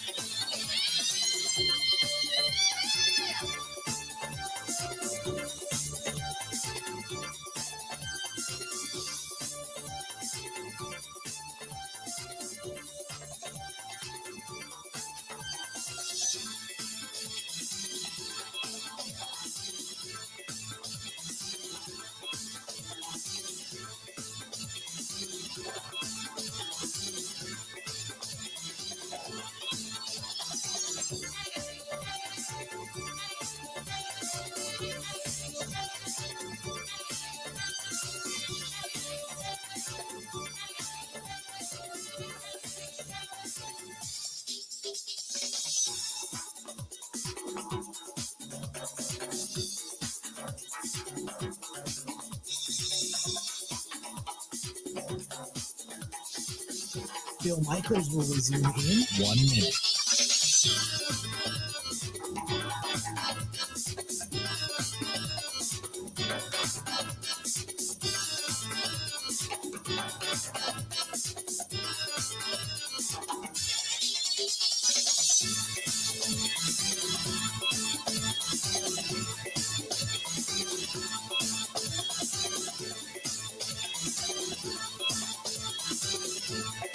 Bill Michaels will resume in 30 seconds.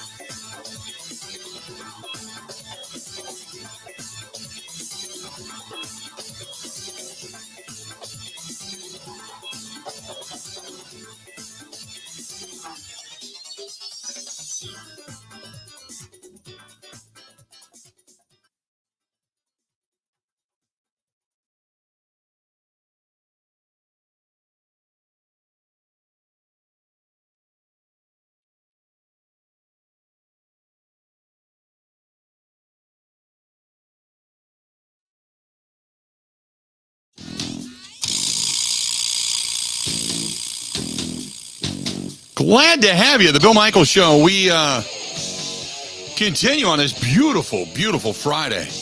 Getting into the weekend. Big weekend plans going on. I really don't have anything specific. I want to get the boat out. That's what I want to do before we head out on the trip. I want to get the boat out. Get it in the water. Just kind of run it around, test it a little bit with the new engine. Can't wait for that. Other than that, I don't have a whole lot happening.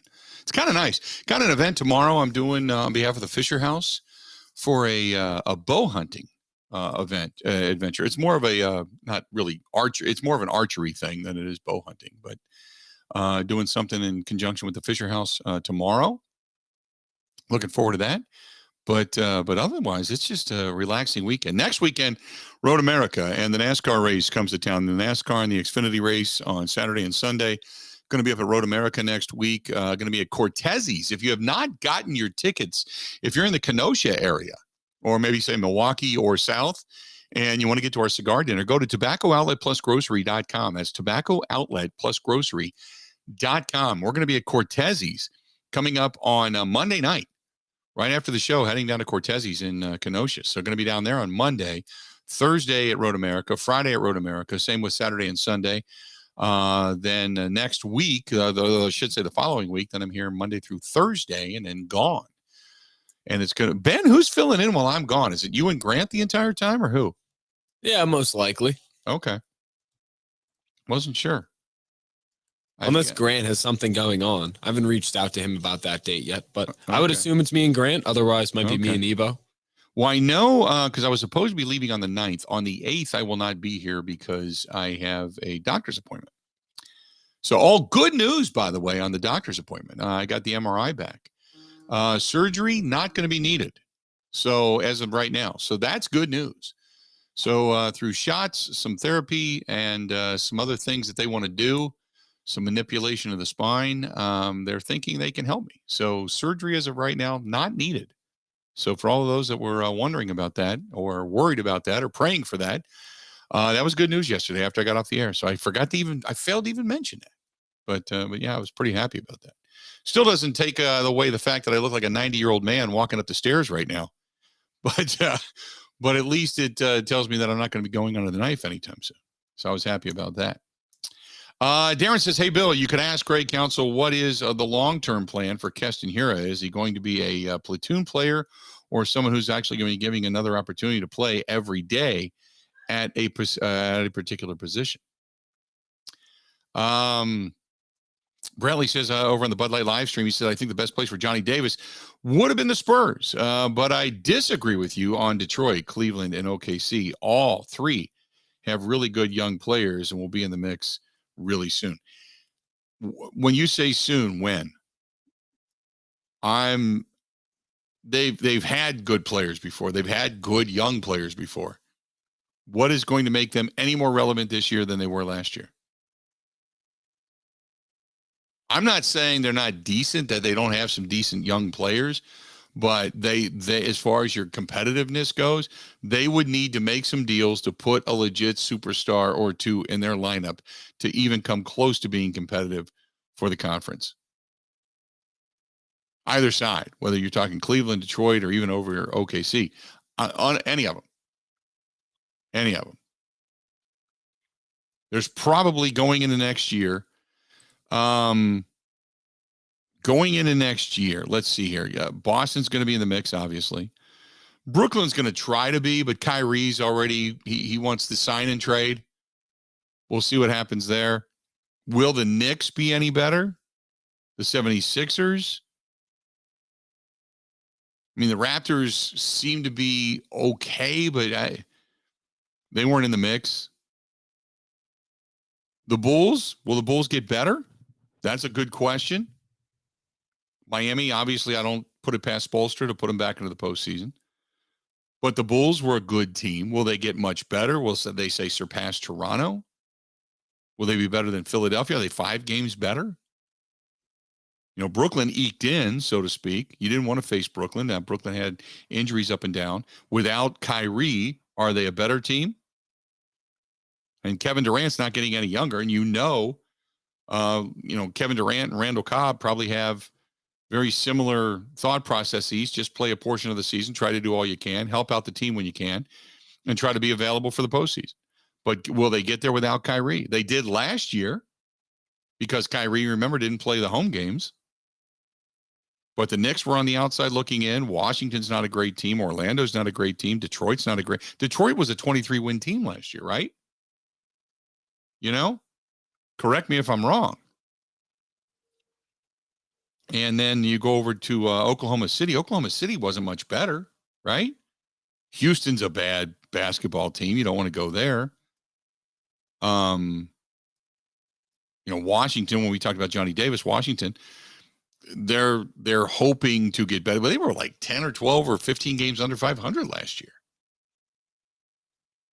It's not a great, that's the reason they're drafting higher, obviously, but it's not a great situation to go to. So maybe they have young talent, but it certainly hasn't come to the forefront. So 877-867-1670. Coming up in the next hour, we're going to talk with Mike Clemens. He's going to be joining us here in studio in just a bit. We'll talk with Mike about the Green Bay Packers going forward as we have that quiet, that downtime right now regarding the Packers and getting ready for training camp. So we'll get into that discussion coming up here in just a little bit. And then don't forget, last hour of the show today, we're going to hear from Craig Counsel, manager of your Milwaukee Brewers. 2 hours down, 2 hours yet to go. This portion of the program brought to you by our friends at Quick Trip. Top tier alternative fuels, no fee ATMs, which I absolutely love. And the best part about it is they're giving away a vehicle. We're giving away a vehicle, and I'm looking forward to doing it. Coming up in next weekend, as a matter of fact. We're going to be at the Oosthoff. And we've been telling you about this for a while now. When Quick Trip decided to give away the vehicle, you keep going in using your Quick Rewards card, buy the Pepsi products, the Jack Link's products, you're good to go. Good to go. And don't forget, Quick Trip celebrating Dairy Days with big savings, too. Nature's Touch milk, non-fat, 1%, 2%, they got it. Stop in, sell high. More of the Bill Michaels Show coming up next.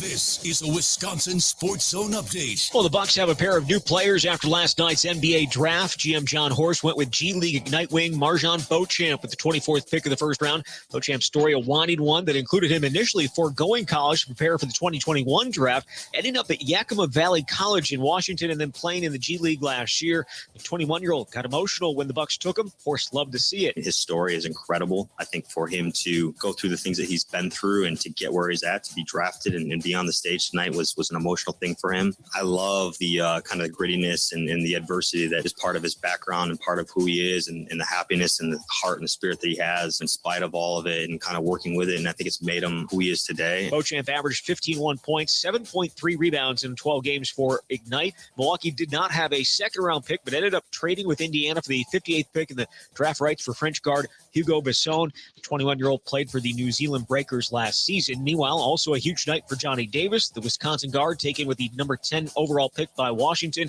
It's the highest Wisconsin-born player has gone since Devin Harris in 2004.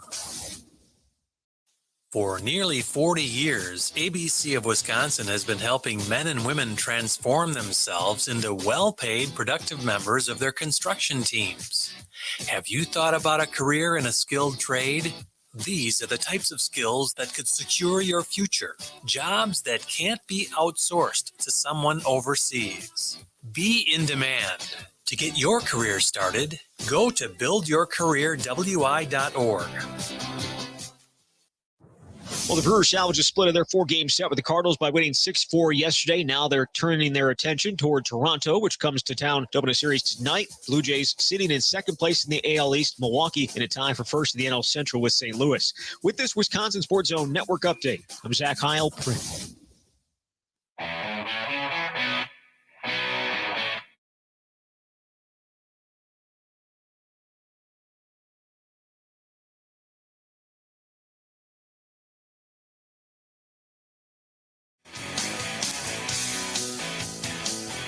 Welcome. Glad to have you. Bill Michaels Show, hour number 3 getting underway. Ken Rosenthal saying Judge of the Yankees settles with the Yankees at $19 million at the midpoint. He's going to receive an additional $250,000 if he is the AL MVP, and another $250,000 if he's the World Series MVP. So it looks like Aaron Judge signing all the paperwork to get himself an extension with the Yankees. Originally, it said that sources say that Judge declined. He's betting on himself again, this time by going to an arbitration hearing with the Yankees that started a little while ago. But they ended up, he turned down a $213.5 million contract offer from the Yankees, choosing instead to leave open the possibility that he could become a free agent this fall. And he's right now in the midst of his best season. And with arbitration looming, Judge has taken a similar approach with his 2022 salary. According to sources, the Yankees offered him to settle at the midpoint of $19 million, but Judge declined and instead is aiming for an arbitration victory that officials in both management and union believe is going to alter the financial landscape for players in the immediate future. Now, Ken Rosenthal is saying that they did decide to go with the $19 million with the additions of AL MVP and World Series MVP and kind of go from there. And then you would assume, since he has backtracked a little bit on the arbitration side of things, that it's staying friendly. And therefore, Judge will most likely be offered a much larger contract by the Yankees, keeping it friendly, before he ends up deciding whether or not he wants to become a free agent at the end of the year. So it's the back and forth via arbitration, money, and contracts over there with the Yankees and Aaron Judge right now. So there you have it. 877-86, not that it really has any kind of a major impact here, but when you start to look at the numbers and what Aaron Judge is looking to get for the numbers that he's putting up, you look at a guy like Christian Yelich and the numbers that he was putting up and what he ended up signing for, and you're thinking, man, that's somewhat of a bargain. Had he continued that pace, now you want to see Christian Yelich get back to that, right? You want to see him get back to those pounding weight. And again, I don't ever think that Christian Yelich, by any stretch of the imagination, is going to be hitting 326 with close to 40 home runs consistently anytime soon. But if he can get you to, he's back up to 240 now with an OPS of 706. It's not great, but you'll take it. But as we approach, Ben, you and I sat here at the beginning of the season, and we started to look at Christian Yelich, and I said, I bet you he doesn't get over 15 home runs. And you said, yes, he will. I said like 15 and lower. You said 15 or higher. So he's sitting at 7 right now. At 7 through 69 games. So not quite to the midway point of the season yet, but creeping up on it. We're 11 games away from the midway point of the season, if you can believe it. And he's sitting at 7 home runs. Are you getting nervous that he's not going to eclipse the 15 mark? Oh, no, not at all. I was going to ask you if you wanted to back out of the deal because now he moved to leadoff, which makes him a better player. Nope. All right, well, then we'll ride it out. He's starting, like yesterday, you saw him hit that leadoff double. Hit a laser into the gap. Ends up getting it to the wall, leadoff double. Ends up scoring. Great. That's what you want. But that power number for hitting consistently, he's not pulling the ball and he's not hitting it with trajectory and he's not putting the ball 10, 15 rows deep like he used to. He's just not. And with 11 games to play And you would guesstimate at about 33 to 35, maybe close to 40 at bats between now and then at the midway point. Does he get over 7 home runs? Does he hit another one in the next 35 at bats? Because that's going to be that's kind of what your season is. Over the next 35 at bats, will he give you another one? Now, would you consider backing out because him hitting leadoff actually adds at bats to his season? No. Maybe an at bat every 5-6 days, he gets an extra time at the plate. Yeah. Well, he's probably going to be, but then again, didn't he was always getting 4 at bats at least in most games, batting third, right? Oh, definitely. It's not a huge increase, but maybe a couple games end. Well, that's what I'm saying. Either him or the 2 guy. If you say, okay, so over the next 30 games, give him 4 at bats per game. 4 or 5 at bats per game. That's another 150 at bats. Or no, I'm sorry. That's 55 at bats. What am I saying? That's 55 at bats. So between 35 and 55 at bats coming up, sitting at 262 at bats right now.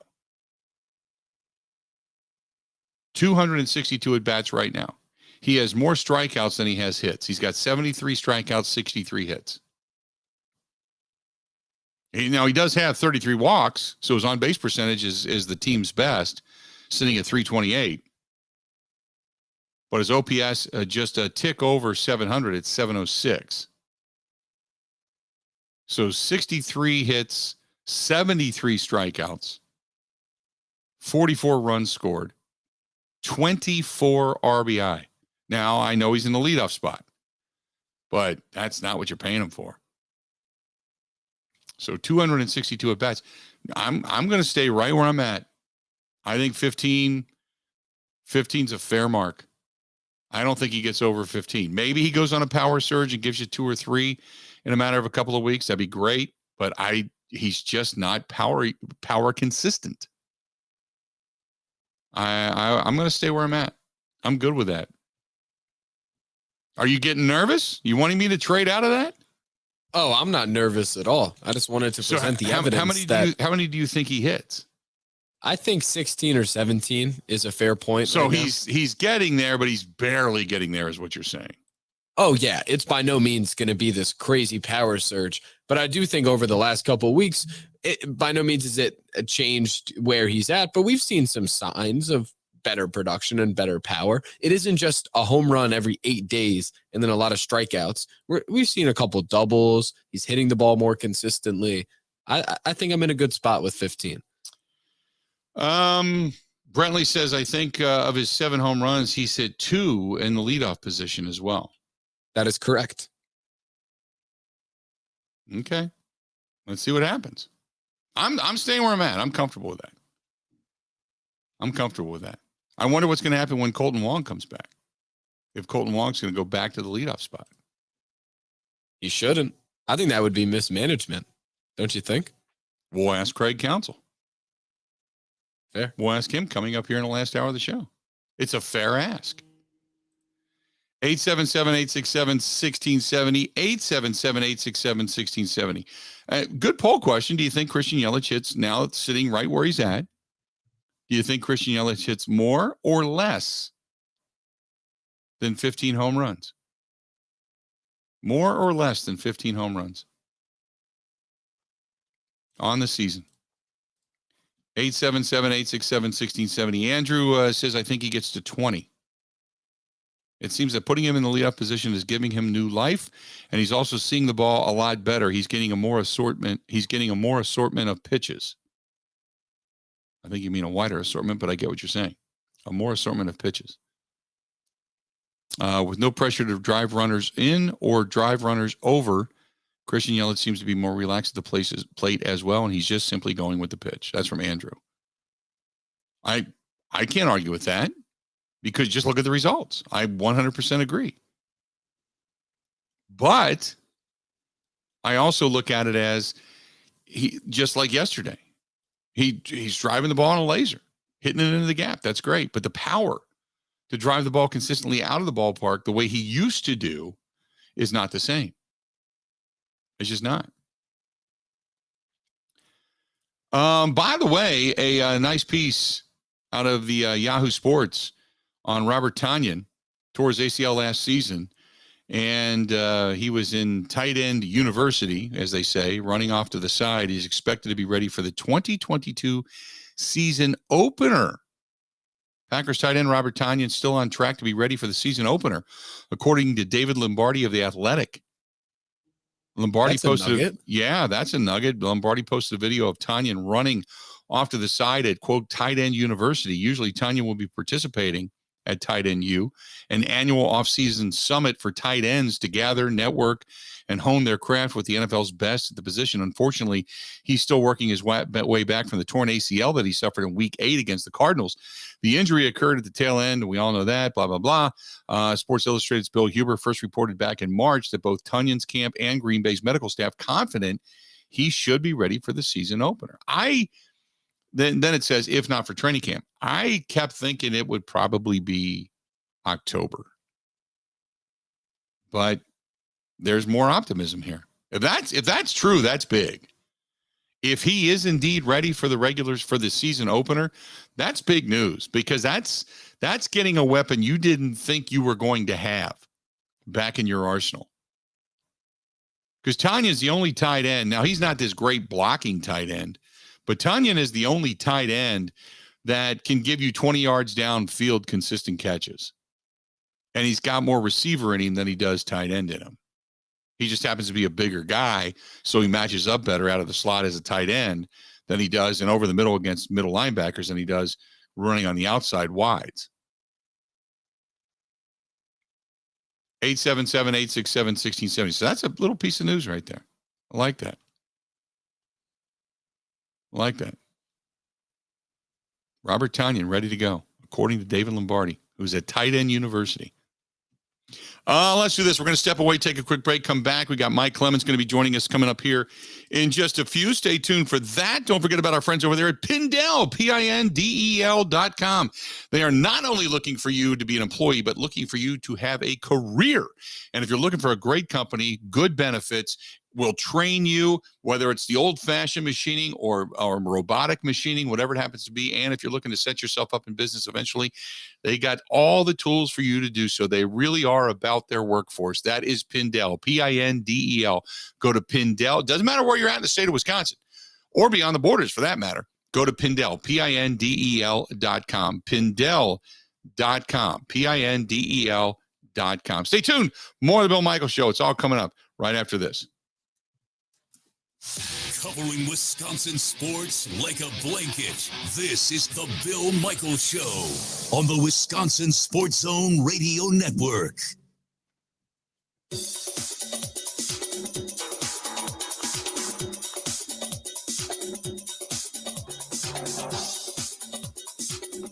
Bill Michaels will resume in 3 minutes.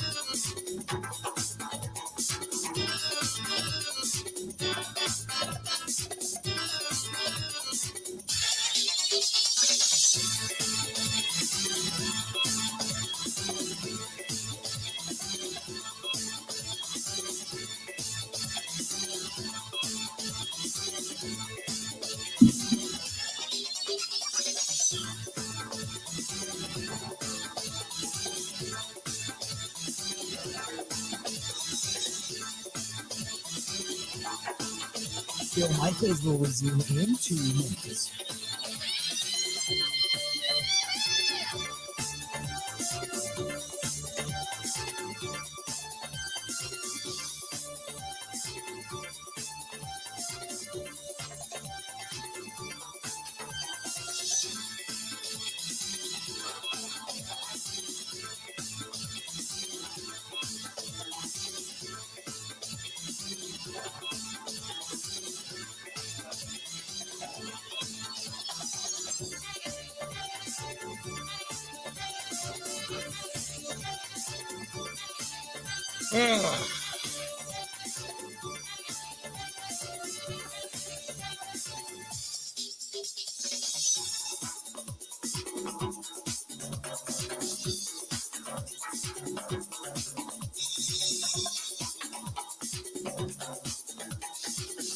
Bill Michaels will resume in 1 minute.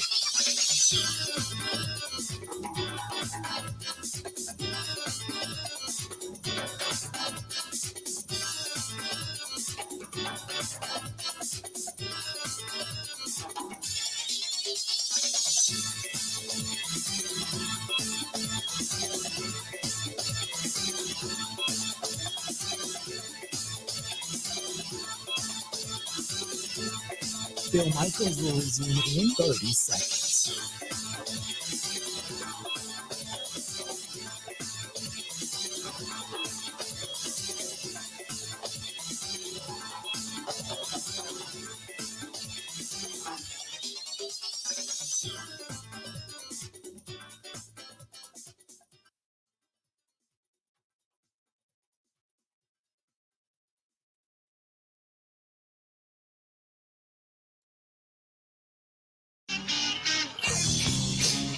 It was very productive. It was nice to get back to some normalcy and having these guys around all off season and implement a few new things and really in each area. And the foundation's been laid, so to speak. But it is important over the course of these next 40 days or whatever it is that these guys continue to build upon what they've done and come into training camp in great shape and ready to go.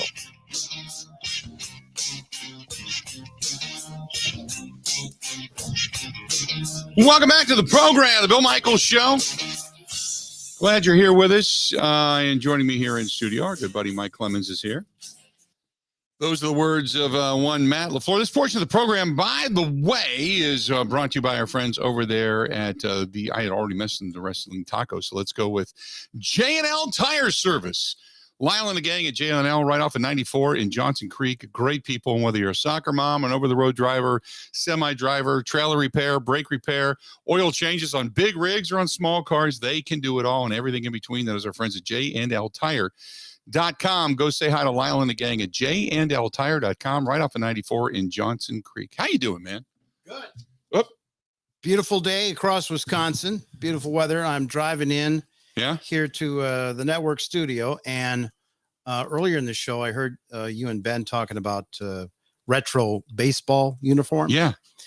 And the thought occurred to me now. So you're telling me and the listening audience on the state yes, that if one of your dogs had gotten into a can of beans and made a mess all over the house, the next thing you'd hear is, honey, could you go in my closet and get that Expos uniform out for me? The Expos, no. But the old Houston Astros, yes. Or the Chicago White Sox with the really long collars. To mop up a dog mess? Yeah, that would be it. Or with the shorts, yes. I could do that in a heartbeat.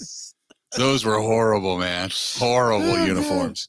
You remember the old like boxy looking Soup Bowl hats they used to wear for Pittsburgh?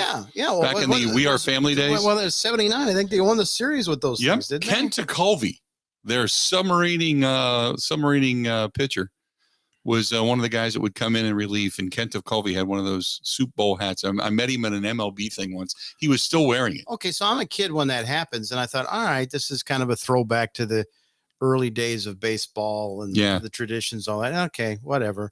But I've always felt that way as a kid or whatever.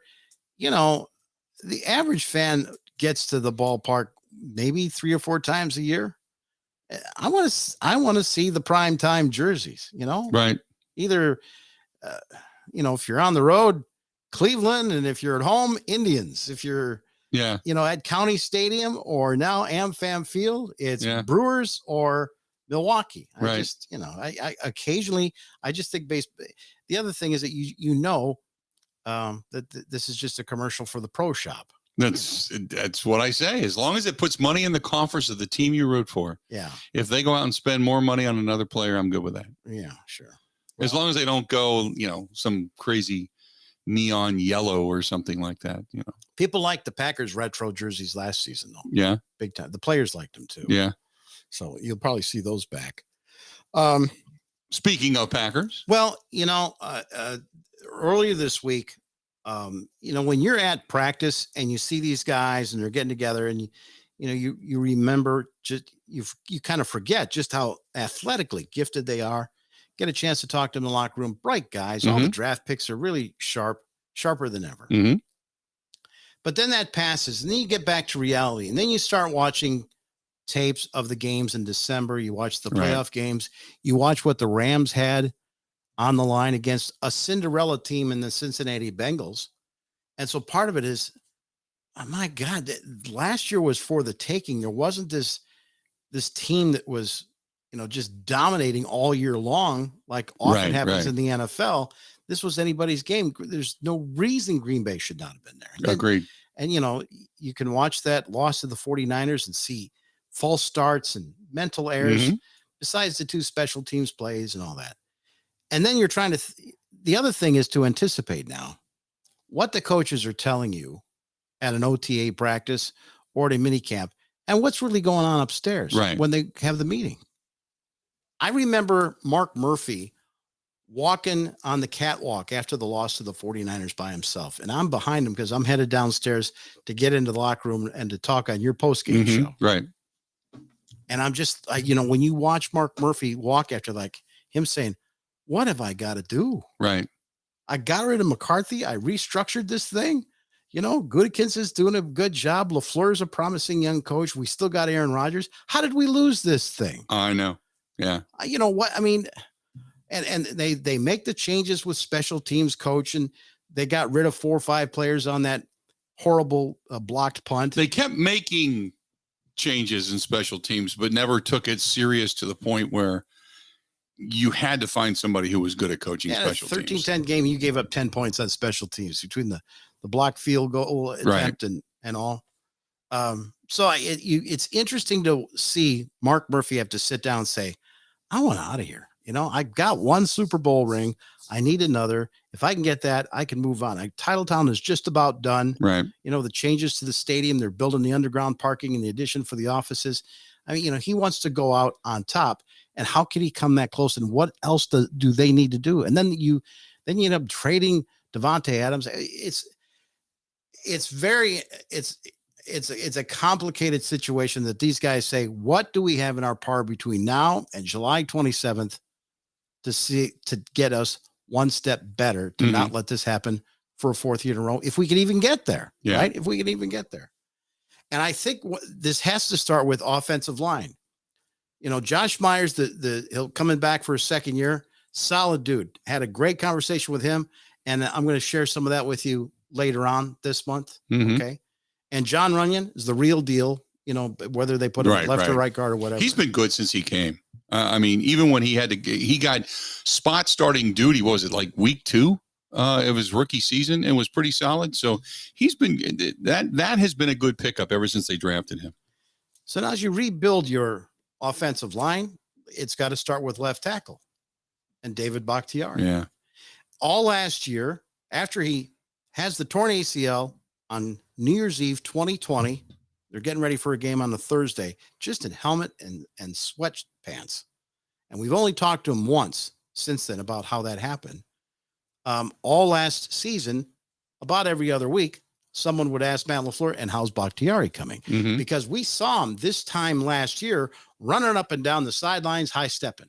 Right. And, with the harness and his position coach and the trainers and everything, and all through training camp. And you're thinking, okay, this late September, October, ends up having to have the knee surgery in the middle of the season, reveals to Cheesehead TV, after the season, they were draining my knee 15 out of the 17 weeks of the regular season. With a ton of fluid. The nurse said, I've never seen this before. So we get back into the building in like March, and we're talking to Adam Stanovich, and we're talking to Matt LaFleur. And, the answer that Matt LaFleur gave us every week last year was, David Bakhtiari is working hard and doing the best he can. Right. It's week to week. We'll see. The trainers are going to make the doctor's going to make the decision. And so it's this cliffhanger. Now it's March, and it's 2 or 3 months after the season. And you talk to Adam Stanovich, the offensive line coach, now promoted to offensive coordinator, and LaFleur. Hey, so here it's March. How's Bakhtiari looking? He's working hard. I have had several conversations with him, and he's just making sure that he's ready to go. Working hard, rehabbing, doing all that stuff, working out. Yeah, he's working hard and he's doing a nice job. That is not. No, he's good. He'll be ready come training camp. He's good to go. Nobody has stated that. And that's the reason, and I know Matt LaFleur gets tired of being asked about it, but usually if a guy's back and ready to go, barring it, usually you say, look, he should be ready to go, barring any kind of setback, he should be ready to go come training camp. Nobody wants to be pinned down if indeed Bakhtiari is still running with a rubber band around him, not participating in drills, doing just physical things on the sideline. Nobody wants to be held accountable to say, you said he'd be back. What's wrong? Was it fall of 2020? They gave him a 4-year extension, Bakhtiari, Mhm. highest paid left tackle in the history of the Right. game. $90 million overall, $30 million signing bonus, $60 million guaranteed, something like that. Okay. Right. Great football player. Not always the strongest. He's so smart with the way he uses his hands and his feet. Since day one in training camp when he was a rookie, and Clay Matthews could not beat him 3 times in a row on one-on-ones and threw his helmet down in frustration. That's how long David Bakhtiari, a 4th-round pick out of Colorado, has had this job. Okay, let's fast forward to 6 weeks later in this timeline this spring. And hey, Brian Gutekunst, okay, great draft and all that. Hey, by the way, David Bakhtiari, I mean, do you think you're going to have him for training camp? I have a lot of faith in David and him getting back to where he needs to be. I know he's working his tail off and feel good about it. At the same time, I think it's the National Football League and injuries are tough. And I think we have to be prepared either way. But I'm pretty confident that Dave's going to get back to the level that he was at prior to the injury. Pretty confident. We have to be prepared either way. Right. Pretty confident. We have to be prepared either way, working his tail off. That means we don't know. Yeah. We don't know. Not sure. Not sure what he's All going right, to do. then let's fast forward another month. Here we are. OTAs. We had the rookie mini camp last weekend. Players are showing up. We see David Bakhtiari in the facility.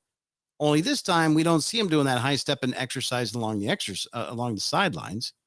We see Elton Jenkins over there and some of these other guys that are rehabbing on the treadmill inside the Hudson Center. So we know Bakhtiari's here. And we're thinking, well, okay, the mandatory mini camp is coming up. I mean, Right. It's just helmets and shorts. We asked LaFleur, is Bakhtiari going to participate in the mini camp next week? No, our plan all along was to kind of hold him from this time of the year and just make sure he's continuing to get stronger and ready to go, hopefully, for training camp. Is it close? Yeah. I mean, he's been close. He was out there in a game. So but it's just part of our process right now. So, Matt, from that perspective, there's no concern with him. It's that you're just playing it safe in the offseason. We just thought that, this is a guy that's played a lot of ball, and it's best to, hold him from this portion of it. Confident, but no definitive answers. Oh, it was part of our plan. We're just going to hold him out. We're confident. This is part of our plan. Again, no. To end it all, you just say, no, David's good. We've seen him. The docs cleared him. He's good. We just wanted to make sure we held him out. He was really ready to go more for training camp than he was for anything else. Still have not heard that. Stay tuned. Got a lot more to get to. The Bill Michaels Show is continuing this portion of the program, brought to you by our friends over there at Wabam. WABAM. Go to getwabam.com. That is getwabam.com. Stay tuned. We got a lot more of the Bill Michaels Show next.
I've been doubted my whole life. You think I care? Yeah, I wouldn't be here.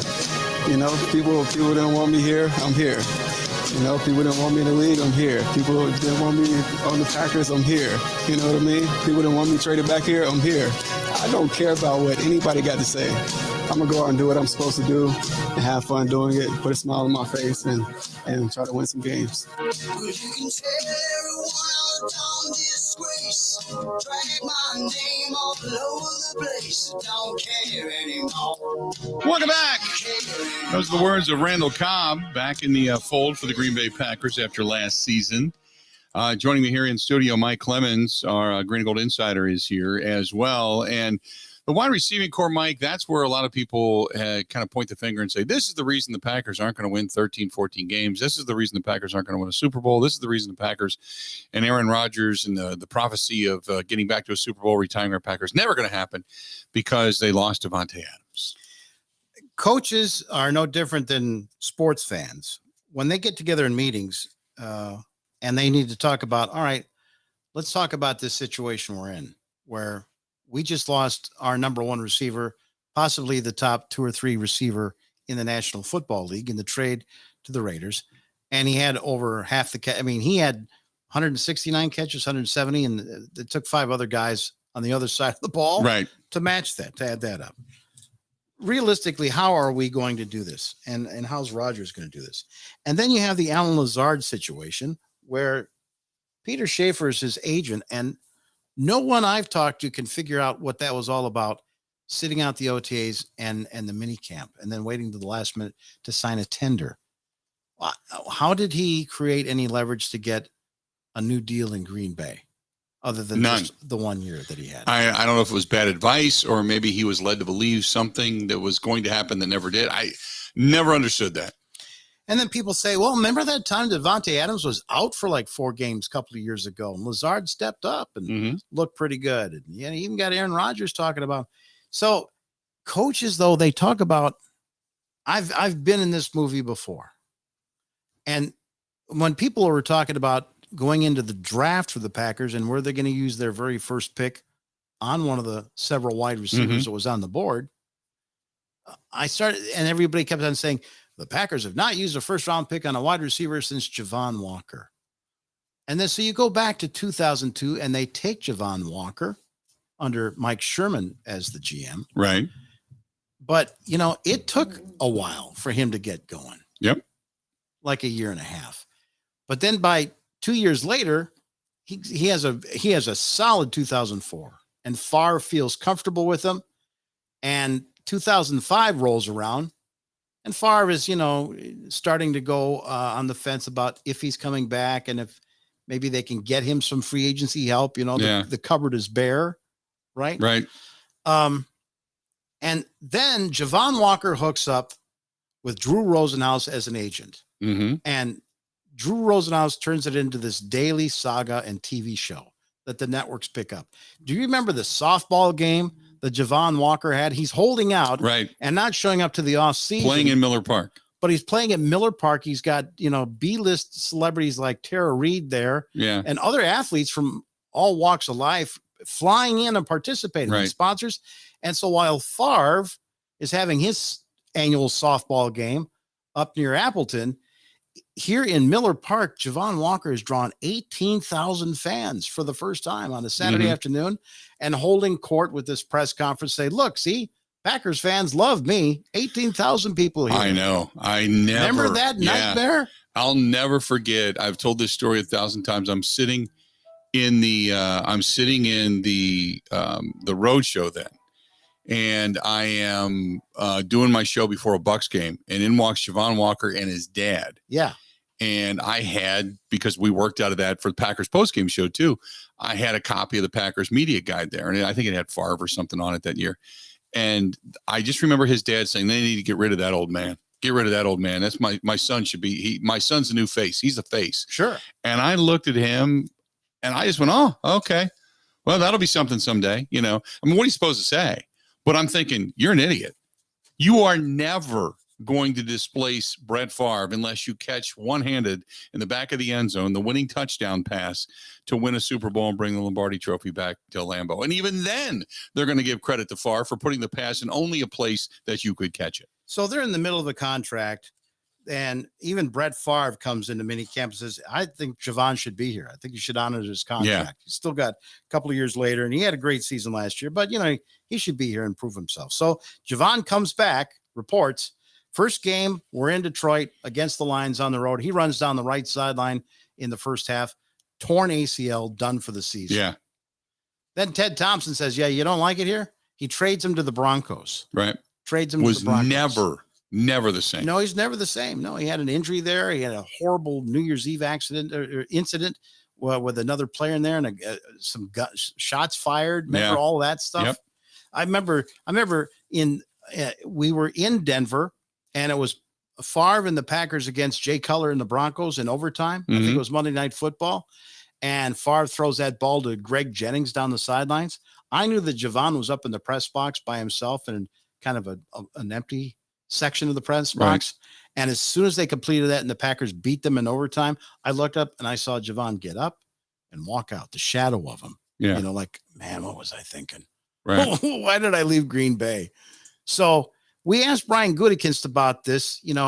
Here you're always accused of having this empty cupboard. Right. And the following year, it was McCarthy, first-year coach. And so who's the new number one?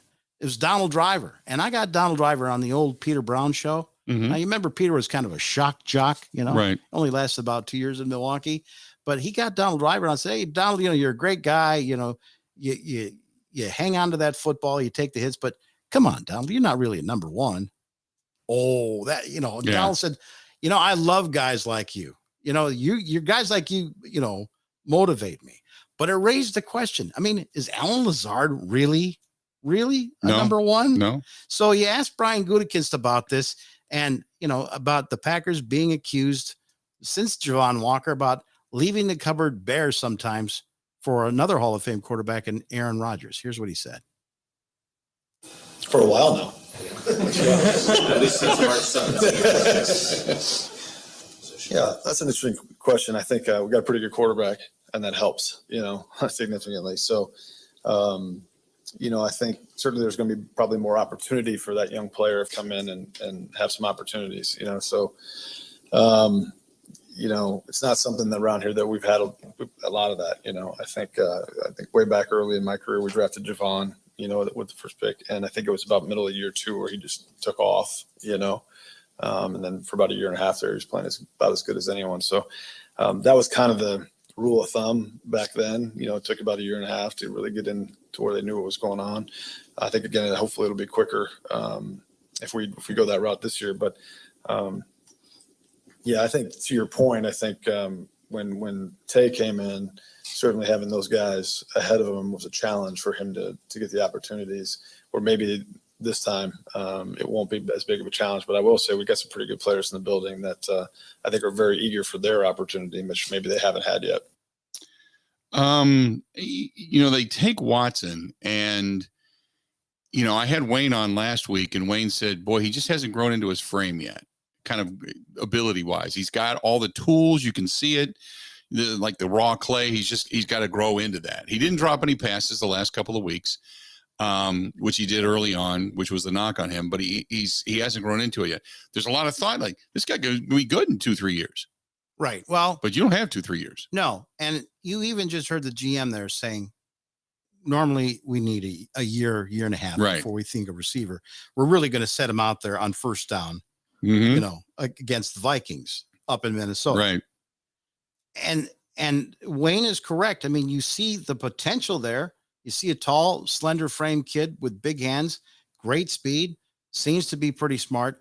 And then you talk to him in the locker room and you can tell he's in over his head. This is Christian Watson. I mean, I'm really confident in myself, and I think that the confidence will only grow as I continue to do stuff. But I mean, as of right now, I mean, I've not looking at that far ahead. I'm just looking at one day at a time. I can only do so much so quick, but I'm trying to do as much as I can. As quick as I can. But I know it's going to take a lot of work to get to that point. So I'm just taking it one day at a time. Well, yeah. You're just trying to learn to be in the right place, to line up right, to be in the huddle in the right position, to understand what the actual first initial call is, not nonetheless the hand waggles and the eye gestures and all that kind of stuff. And then obviously you're not there right now or at any point in time other than the mandatory OTA with your starting quarterback. Who shows up for a couple of days during mini camp, but he's not there for Christian Watson, or Romeo Dubs or these other wide receivers to get in sync with him, much less, Sammy Watkins, who's come in. And so you talk to Rodgers about how do you feel about, people saying maybe you should be here during these OTAs after you've lost Devontae Adams? I mean, I think a lot of times those are just story fillers for slow times in the off season. There's important conversations to be had, but it comes down to the willingness of those players to motivate themselves, to be good note takers, to listen, to remember things. And it's on me to make sure the message is very clear and concise to them when it's delivered. But, Jason has to be an extension of me and my voice in their room. We got, my closest buddy on the team with those guys every single day, Randall Cobb, and he's been here the entire time just about. So he's passing along everything they need to know about playing with me and expectations and signals and unspoken communication and nonverbal stuff. And they just got to feel me once, we get back for training camp and it gets real. There'll be expectations for them, but reasonable expectations. We're not going to expect those guys to be anything other than the best versions of themselves. And obviously with how high we pick Christian, there'll be expectations, but we just need him to be the best version of himself and Romeo. And I'm excited about Sammy. Made some plays, today. It's good to see him out there. He looks the part. We'll get Allen back and Randall. We got 3 solid right there. And there's a lot of competition behind those guys. 3 solid right there, and he's happy with what Sammy Watkins looked like. There was one play in mini camp where Sammy Watkins cut inside, Rodgers threw outside, and Rasul Douglas had a pick 6. Mm-hmm. So that's getting on the same page. Now, Sammy Watkins, drafted by the Bills. His coach then was Jason Vrabel, now the receivers coach of the Packers. And we talked to Sammy about what's been the biggest problem of your NFL career. Just injuries. That's kind of the thing that's been the injury bug have been prone to me. And, last year I got hurt again. And I'm thinking, I'm sitting on the couch like, man, I'm going to be out of job. And to get that call is like, man, I got another opportunity, another chance.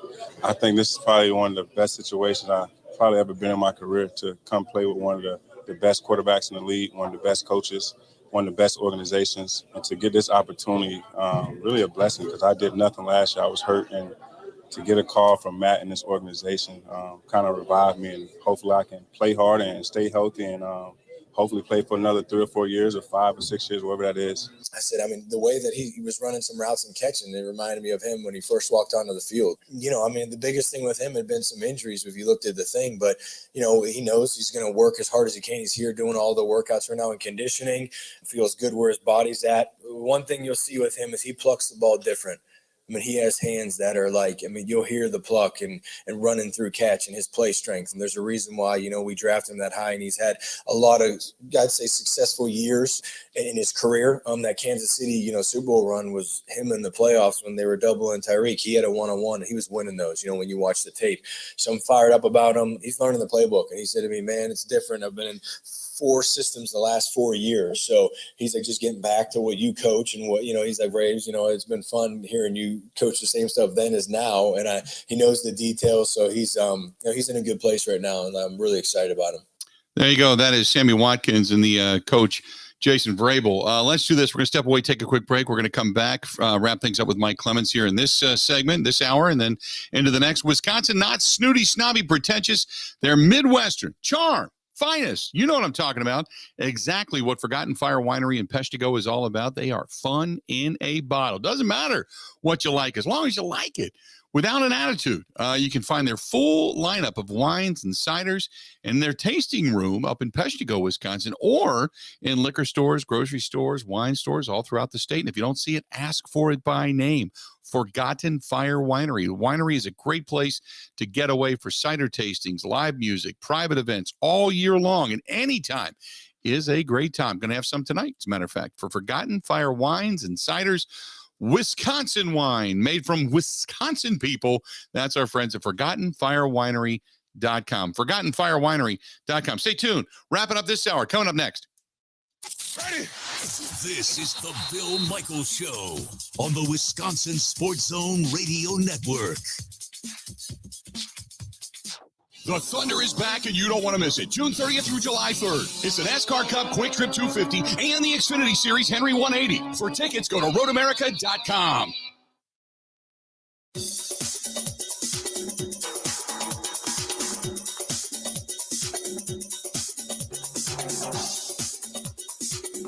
Bill Michaels will resume in 3 minutes.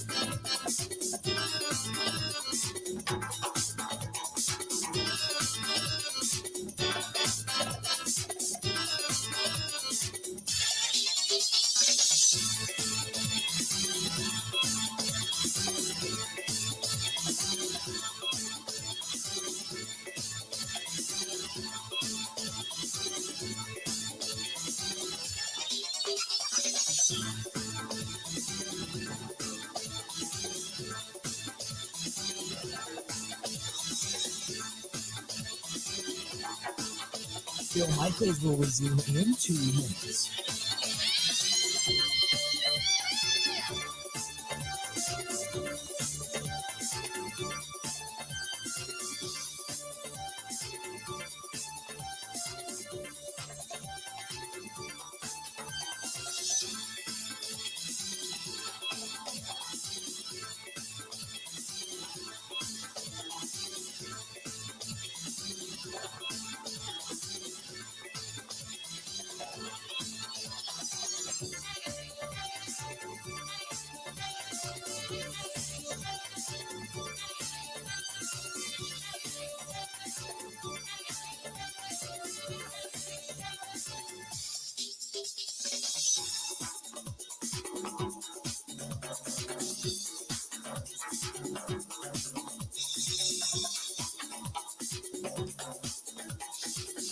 Bill Michaels will resume in 1 minute.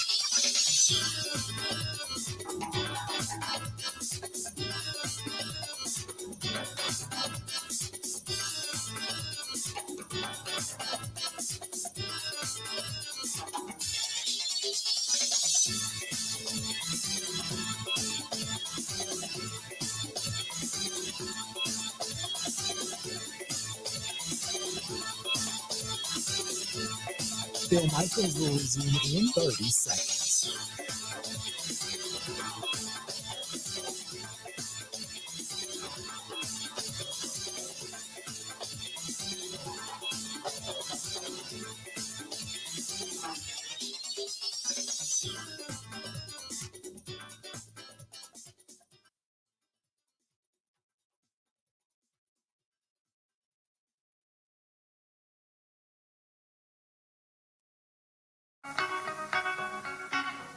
We've done so much jog through tempo versus full speed tempo. You know, we're excited. I think we've got some pieces to work with, and it's going to be how these guys attack this summer and the kind of shape they come in at training camp and how we kind of grow together throughout the course of training camp. Really the discipline that it takes throughout the course of when guys aren't in the building. It takes a lot of discipline. And just staying up to speed with what they've learned to this point in terms of just the schematics of the game. And then again, getting yourself in the best shape possible. We can't be going backwards over these next 5 weeks. Going to be doing some grilling this weekend. Make it Robert's Specialty Meats in Waukesha. Stop down on Sunset Drive or go to robertspecialtymeatswaukesha.com. Joining us here in studio, our good buddy Mike Clemens is here, and now Christian Watson obviously has to manage the load, so to speak. And will he be playing special teams? What are they going to do depth-wise? Rich Bisaccia trying to get as much talent gathered up as he can. So going to be an interesting year for the young man. I'm watching old tapes of games like 2011, the playoff game against the Giants, and who's returning kicks? Randall Cobb, rookie. His first one was a touchdown. I'm watching 2018 opening game against the Bears, the one where Rodgers gets carted off with a knee injury, comes back, throws 3 touchdowns, and an epic comeback win over the Bears. Who's returning kicks? Rookie Marquez Valdez-Scantling in the fourth quarter that game. So maybe you'll see Christian Watson as a returner or Romeo Doubs as a returner. But I asked James Jones a couple of weeks ago at the softball game, I said, you guys always played special teams for 8 weeks or a year before you got in as the third or fourth wide receiver. Do you think that'll happen this year? Well, I think this is a different era, though. You know what I mean? Randall came in when Donald Driver was there, Greg Jennings was there, James Jones was there, Jordy Nelson was there, so the room was kind of packed up. So, he had to kind of get in where he fit in, and make some plays and kind of earn some playing time. Now you get these young rookies coming in, Devontae Adams gone. It's kind of like which guy's going to step up and be that playmaker, you know what I mean? So I think it's a little bit wide open nowadays, you know what I mean? So you may this year see, them guys not playing a lot on special teams because they're having a big role on the offensive side of the ball. So we'll see. We'll see what happens. You got time to stick past the top of the hour for a few? Okay, let's do this. We're going to get into this discussion also about some of the guys that you're hoping to get back. We'll kind of touch base on some of the Packers injuries when we return. This portion of the program brought to you by our friends at Sloppy Joe's. Also Smoke on the Water, because why?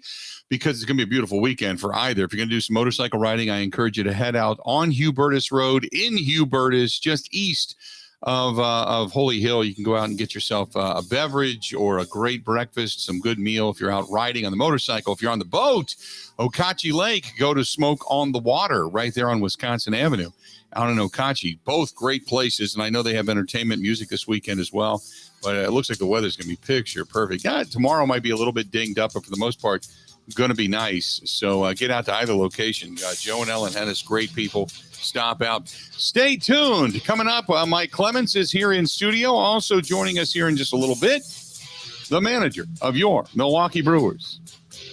Craig Counsel is going to be here as well. Stay tuned. More of the Bill Michaels Show coming up next.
To start earning points today. Fleet Farm, proudly serving the Midwest since 1955.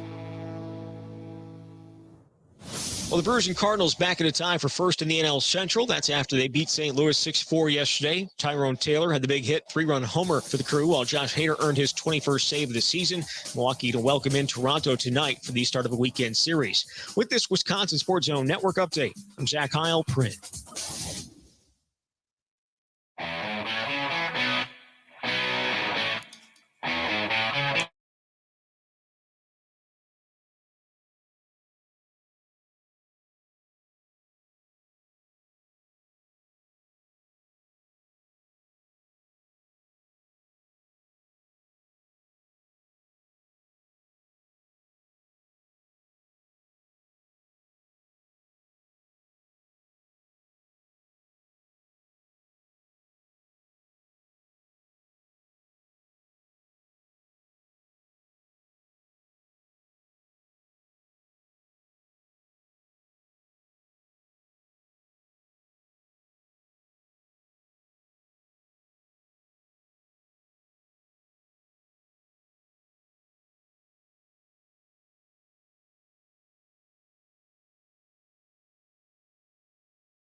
It took him 6-7 weeks of football, to even though he was out there early in the season, you can see it took a while to just have his confidence back. Because a lot of these guys, they've never had that kind of injury. Right. They've gone right through high school and college football and the tests to get into the draft or be undrafted, whatever the case may be. And now they're dealing with this and it's in their head and they got to get back on an NFL football field to bring this back.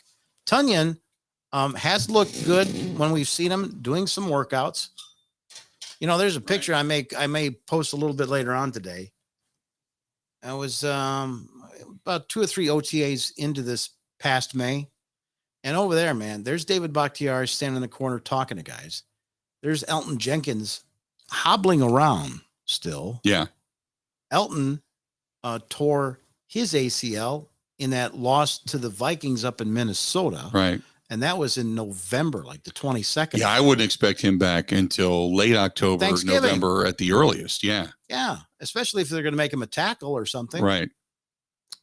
And then Tunyon is there, and, he was on the exercise machines and moving along. Dean Lowry was on them. Have we found out what Lowry's issues are? No, maybe we'll get his fight. I mean, he conveniently stayed out of the locker room for every time we had a chance to talk to these guys the last 4 or 5 weeks. And it's, most of them are voluntary, etc. Mason Crosby was there one day for a couple of days Mhm. over the rehab group. And he ended up saying, yeah, he just kind of tweaked his hip a little bit. Right. But he was still out there kicking and looked great when they had simulated field goal kicking into like 35-mile-an-hour spring winds, so it looked like he's going to be fine. But, even when you're talking to LaFleur about that, that's 2 or 3 Pro Bowlers over there, Mhm. Right. You may not get until, like I say, Thanksgiving, really. Right. So that's encouraging to hear that Tunyon is working with these tight ends and probably running some drills, doing some weightlifting. Is at a certain point that it looks like he could be pretty good. But don't be surprised if he starts out camp on a PUP. I would assume he would. And then they try and slip him in one of the preseason games. So, what they've done in the meantime, they brought back 39-year-old Mercedes Lewis, and he's a blocking guy for the most part. I thought it was funny. One guy asked him, seriously, when Justin Newton, the tight end coach, left with Hackett to the Broncos for his staff, right? We were all thinking, maybe Mercedes Lewis could be the tight end coach. I mean, really, why not? Right. Why not? But they're really high on Tyler Davis. As a matter of fact, Brian Gutekunst. That's what you were saying. Well, he even said, "Oh yeah, TD. No, we really like what he did there with the Colts and how he's picking it up and things we saw him doing special teams last year." And even Aaron Rodgers is selling that. Tyler Davis, along with Josiah DeGora, we think we got 2 guys there. Not as good as. So they're not talking about Dominic Daphne at all. No. A guy who's been there, done that, Yeah. but he seems to be right now on the bubble. He seems to be the odd man looking out right now. Kind of on the bubble. So that's what they're talking about right now, at least at the tight end position. That it would be DeGora, Mercedes Lewis, and this Tyler Davis, who they're repping him a lot this spring. Yeah. And particularly when Rodgers got in there as well. This was Matt LaFleur, by the way, from as Mike had brought in earlier, talking about Elton Jenkins, Robert Tonyan, even throwing Bakhtiari into the mix for guys getting ready to play the first opener against the Vikings. Time will tell. We fully anticipate him being ready to go, but, we did last year as well. So I think time will tell, but we feel good about the work that he's put in and where he's at. They're all making progress, but we'll have a better idea as we get closer to training camp. And again, those are some really important players for us, but they're doing well while they've been here. So Bakhtiari, he's kind of anticipating being back, but the other 2, we'll wait and see. We'll wait until training camp. You lost Billy Turner. Yeah. You brought him back for the 49ers game and benched Josh Nijman instead at left tackle to go up against Bosa. And then you released Billy. He actually failed his physical when he reported back to the Packers around March or so. Did they say what he failed? No, but you just assumed that it was the knee injury, I guess. Now, he got picked up by the Broncos, but I haven't been able to find out where the Broncos think that his status is. Right. Or maybe he rehabbed to get back on the field for the playoffs and then had to have the surgery. I mean, I haven't found where Billy Turner's talked about his situation or his agent. So think of this for a minute. If Bakhtiari can't go, Elton Jenkins can't go. You would assume that Josh Nijman becomes your left tackle. And when I talked to Larry thought, because I said, well, would the right tackle then be Zach Tom? And he seemed to think that Sean Ryan is a little better and probably more NFL ready. So you would put then Sean Ryan, who's projected to be a left guard behind John Runyon, to the right tackle position and you would still then have Josh Nijman and John Runyon and Josh Myers and Royce Newman. So you'd have the majority of your guys there, but then the right tackle position could possibly be Sean Ryan. You know who else they were running at right tackle a lot, like with first team offense, whether it was Love during an OTA or when Aaron Rodgers was there? Cole Van Leeuwen? Yeah, the kid from the Badgers, the kid that grew up just, half mile from the stadium, which was a great story. When he was growing up, he said, we couldn't always get tickets. So what we'd do is we'd watch the games on TV and open up the windows so we could hear the crowd from Lambeau Field. To know whether or not the play was successful or not. Isn't that a great picture? Yeah. Now, to me, last year, he was practice squad, and he looked a little lost in camp and etc. But obviously now he's had a whole off season working hard, and they're giving him a long look to see what they've got there. The Rasheed Walker was the kid they took in the 7th round, and he's always kind of had injuries and kind of you don't know where his head's at. He's huge, but that's another possibility of tackle. Caleb Jones is the guy that's like 6'9", and they start, what they do to maximize the time, because the coaches are under the clock and an OT, right? How much time? So they'll send Jordan Love or the late Kurt Benkert, down there at the other end of the field, and then they got the ones up there like Jordan Love and those guys, or if Rodgers is there. And so you tend to watch what's going on with the ones and try and look at the opposite end of the field and see what the 2s and the 3s are doing. So, and of course, the other thing is, it's not until there's pads about 3 days into camp. It's not until you start hitting one-on-one. It's not until you get family night and then followed by some preseason games that you can start going back over the tape and saying, oh, good pass protection. Yeah. Picked up this block, did a nice combo block to open up that hole, for AJ Dillon on the left-hand side before the coaches know what they've got with some of those guys. I will just tell you though, when you start looking more and more of the tape of like guys like Zach Tom or Sean Ryan, they are sharp. They remind you, I can't help. They remind you talking to like TJ or to Sitton. They're just great, smart, savvy football players. Luke Butkus seems to like the way those guys work, their efforts, where they're putting their feet during the drills, during the OTAs. You could stand right behind those guys and listen to what the coach is saying. And they seem to be checking off the boxes. I mean, good retention. They're studying hard the day before. Yeah. So when they take it to the grass the next day, it's pretty good timing and execution. When you go back to Caleb Jones, when you brought him up, he is 6'9". He reminds me a lot of Phil Lodeholt. Yes. Phil, that's who and if he ever turns out to be like Phil Lodeholt, you've got yourself something over there at the right tackle position out of a guy who was a college free agent waiting to be drafted. Well, wouldn't that be fun? Oh my God. But that's who he reminds me of. He is a mountainous human being. Yeah. It's like on the other side, you should be, when he turns and he faces you, you should hear banjos coming out of his ass. Like there's a whole family on the other side of the mountain just sitting over there. Yeah, I'm going to have to get one of those extension poles for my microphone, for the post game. Be able to talk to him, no doubt. This portion of the program brought to you by our friends at Epoxy Flooring Done Right. Sean and the gang, whether you're a Wisconsin home and business owner, Epoxy Flooring Coating Services, they got it at reasonable prices, top quality workmanship. They did my bar. They did the downstairs, the gym downstairs, different colors, different finishes. They can even paint the room that they're doing. They do painting as well. From Green Bay to Milwaukee to Madison, everywhere in between, it's epoxyflooringdoneright.com. That's epoxyflooringdoneright.com. Give Sean a call, 262-443-2852, 262-443-2852. Talk special teams when we come back. Want to do that? Sure. Talk a little bit about how good or better, I guess, they can possibly be. Stay tuned. I'm sitting here with Mike Clemens in studio. Coming up here at the bottom of the hour, the manager of your Milwaukee Brewers, Craig Counsel, right around the corner. Stay tuned. We got more coming up right after this. This is the Bill Michaels Show on the Wisconsin Sports Zone Radio Network.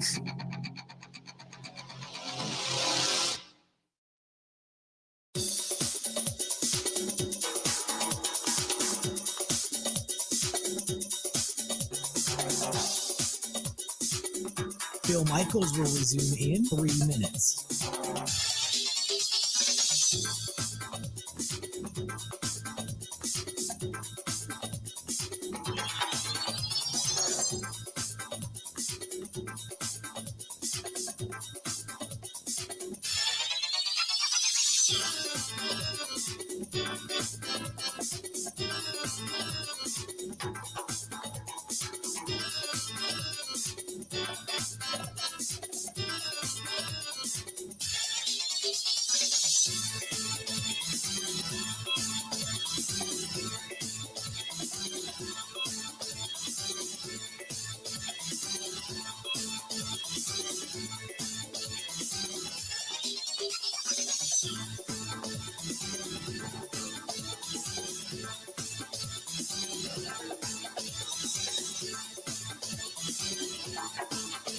Bill Michaels will resume in 2 minutes.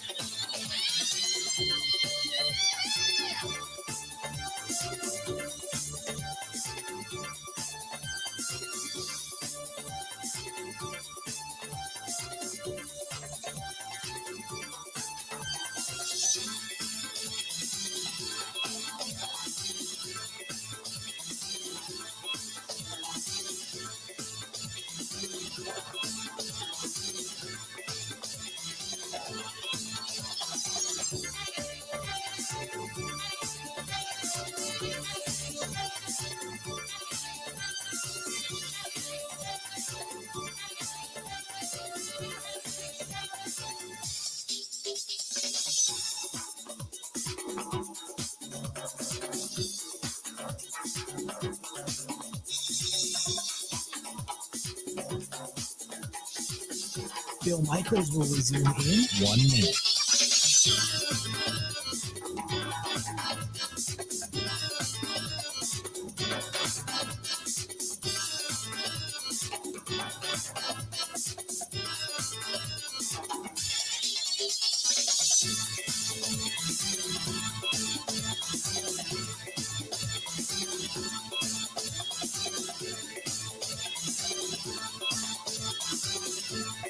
Bill Michaels will resume in 30 seconds.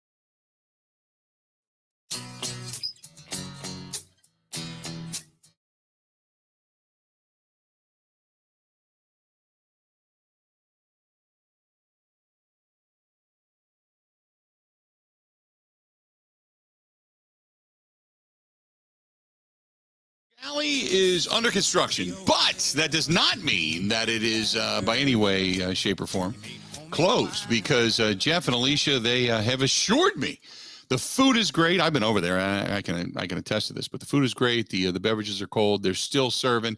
Stoley's Hog Alley right there in Summit in Oconomowoc, right off of the highway. You can't miss it. Stop over. They have the tent out in the parking lot, and that's where they put the tables and such just while they're renovating. And as soon as the end of August rolls around, that place is going to be beautiful. Beautiful. Can't wait for it to get open. Then there's obviously Stoll's Old 109 up in Watertown. Alicia runs that, and that's a great place to go. Either place, fantastic food, even better people, great atmosphere. Stop in both places. Tell them I said hi. As a matter of fact, my buddy Rick Pomeroy, I think, is going to be playing over there at some point, playing a little music. Rick's a great guy to go see. Him, Miles Wangren. There's more than a few that are out there. Hey, I did want to say real quick that tomorrow I had mentioned I'm going to be at a archery contest or an archery shoot. It's the Sherwood Forest Bowman, and it's out on Walnut Road in Sussex, Wisconsin. So I'm going to be there tomorrow. I know tomorrow it's from like 8 to noon. I'll get there about 10. But if you're going to be doing a little shooting tomorrow and looking for a place to go, Sherwood Forest Bowman, and that's on Walnut Road in Sussex. So there you go. They got all kinds of different things. They've got raffle baskets and different tickets and such, and that you can get, and food and drink, and a lot of good stuff going on. Going to be there. And they're doing it to raise money for Fisher House, which is great. So if you are a shooter, a bowman, by any chance, stop on out the Sherwood Forest Bowman in Sussex. Mike Clemens joining me here in studio. So we're sitting here talking, Mike, off the air about some of the other guys that are available. But I want to start first and foremost with Rich Bisaccia and just the change of coaching. We heard out in LA when we were out there for Super Bowl saying from more than a few coaches that said that was a train wreck. What the Packers had going on was kind of a train wreck. How much do you think just the presence and mind of Rich Bisaccia changes things for special teams? He's fiery.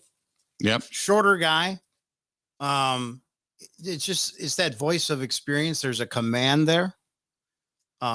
Mike Mayock, the John Gruden thing and the emails with the Redskins, now the Commanders and all that kind of stuff. I mean, Mike Mayock didn't need to walk into that, but he did bring some pretty good players. And Mike Mayock said, if I didn't lose my job, that Rich Bisaccia would have been my next head coach. He made him the interim coach. He liked the way the guy saved the season for them. With Right, Derek he Carr did, yeah. and all that, and the go for it that they had in week 18 against the Chargers to put that win on, and Derek Carr going then to NBC to Michelle Trefoya and saying, "Yeah, I got off the phone earlier today with Aaron Rodgers, and he gave me right. Isn't that ironic, right? So Bisaccia, so good so far. Has he got players? One player that they were missing on special teams last year too was Malik Taylor, that you could have used as a returner or as a gunner from time to time. Equinemius St. Brown, who's now with the Bears, that didn't help. Mo Drayton, turned out to be interim 1 year, special teams coordinator like that. Right. But the things we'll be looking for is starting with the long snapper. Stephen Wertel was the guy they brought in last year, and they brought in this Jack Coco from Georgia Tech, who was a teammate of Tariq Carpenter, the safety that they drafted. They hope they're going to blow out. And Georgia Tech is known for their special teams program. That's why the Packers took Tariq Carpenter and then later signed this Jack Coco, who can play some tight end, but also can be a long snapper as well. So yeah, I think they'll start with a competition there. Pat O'Donnell is a Rich Bisaccia pick. Yeah. I mean, he wanted to bring Pat O'Donnell from the Bears out to Las Vegas. If Bojorquez just couldn't get the. I mean, I give credit to Mason Crosby for not like dumping on him, but you could tell there were numerous times we saw instant replay up close and personal, and Bojorquez just couldn't get the thread straight. Right, and not to mention when the weather got cold, inconsistent. Yeah. Powerful left leg. He got signed by the Browns, so he'll be in the Browns camp there. Oren Burks, who got more time at inside linebacker last year, also played on special teams, was good. He signed right. He knew he was done. Right. And he got picked up by the 49ers to continue as a backup linebacker and special teams guy.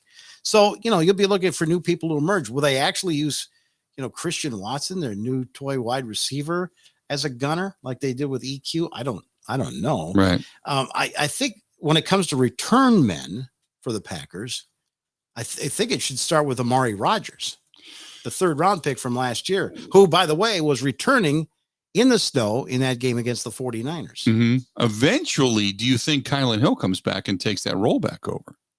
Yeah, if he's ready to go by October. Yeah, because he was an asset. He actually had some hops to him. Had some speed. Yeah. I mean, if all that comes back, we'll wait and see. But right. Yeah. Kylan Hill was probably the first kind of legit returner they've had in quite some time. Yeah. And then the rest will be interesting to see Bisaccia's strategies on how does he use linebackers at the guard position, like Drayton was using because he was more concerned about coverage than protection of the interior line. But it's hard. We're not in the meetings. But I'll tell you what, and I asked actually LaFleur this. I said, it seems like the special teams periods are longer. And he said they are in these practices right now. Right. Yeah. It's like the 3rd or 4th period. We get a long look of it. And it looks more game-like situation than what it's been for most of the last 15 years, where it's more like platooning, like just, hey, do you know you're supposed to be out there with the with the yarn cap on? To show you that you're on kick return or kick protection team. It looks more, and he's using the jugs machine, like every rep, every rep to make it feel as real as possible for all of those special teams. Going back to the players that are still available, if the Packers have these injuries that they can't get guys back until October, November, right tackle and then wide receiver, the 2 areas that most likely would be a concern that Brian Gutekunst might have to go out and fulfill. Anybody out there that trips the trigger for you? Eric Fisher's out there at 31, but he was pretty banged up by the time he got done with the Chiefs. Dwayne Brown, he's off. I think he was from the Seahawks. I was looking at a list this morning of stuff that the Rams are looking for. What's the Super Bowl team looking for? And they've got the same list. Should we bring back Odell, from his ACL from the Right. Super Bowl in February? At some point, will we bring him back for one more run?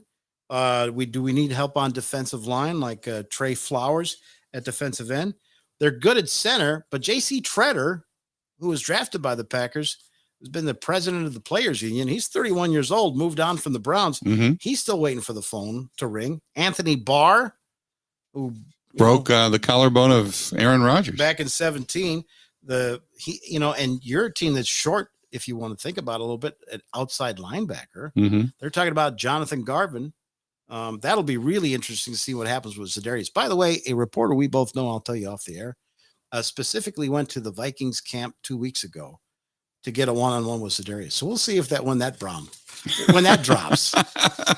see when that drops. And then the other guy that's at the bottom of the list for the Los Angeles Rams, it says a signing like this would only be out of desperation. He's not played often enough in his career to warrant anything other than a flyer. It's 27-year-old defensive back Kevin King. That's what the Rams think. Kevin King. That's what the Rams is think of nothing Kevin more King. than a flyer. Yeah. Yeah. I got roasted for defending him, but I look, he had 2 highlighted terrible plays in that NFC Championship game. No doubt about it. But at one point that season, they considered that between him and Jair back there, they were solid. That was a really good secondary. And Kevin King, I don't know what the hell happened to him. He just disintegrated, didn't he? Yeah, he unfortunately, for some reason, some of the big plays end up being they would hang on him. He gave him one in the opener against the Saints. Then he comes back and gets a pick. Yeah. So, there just didn't seem to be a consistency or a balance there, but it's a tough position. And as Brian Gutekunst said, even when they drafted him with a high pick, someone said, do you think that this guy could someday be a shutdown corner? And Gutekunst said, there's no such thing as a shutdown corner with the way the rules are for offenses now. So, we hope but he missed, half the season, the first 2 years with hamstring injuries, foot injuries. Right.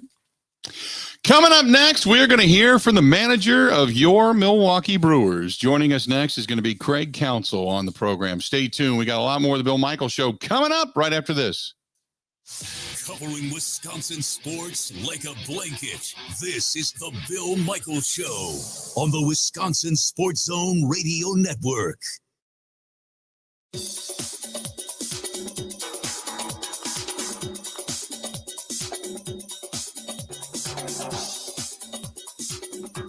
Bill Michaels will resume in 5 minutes.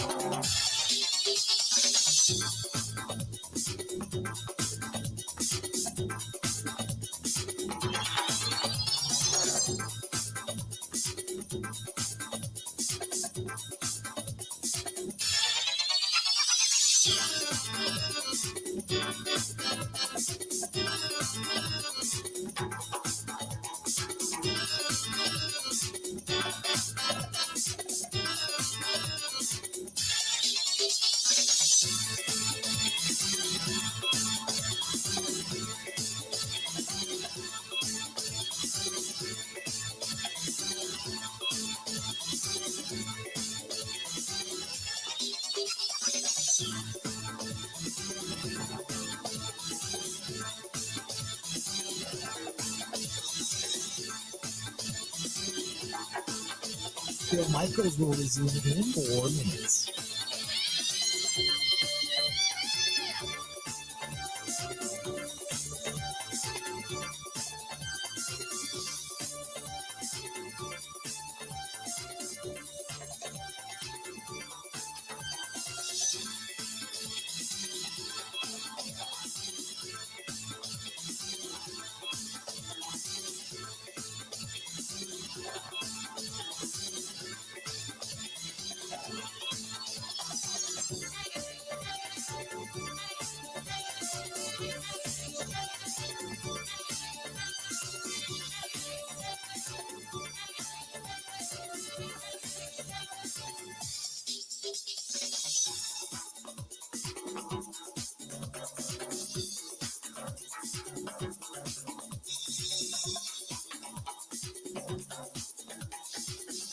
Bill Michaels will resume in 3 minutes.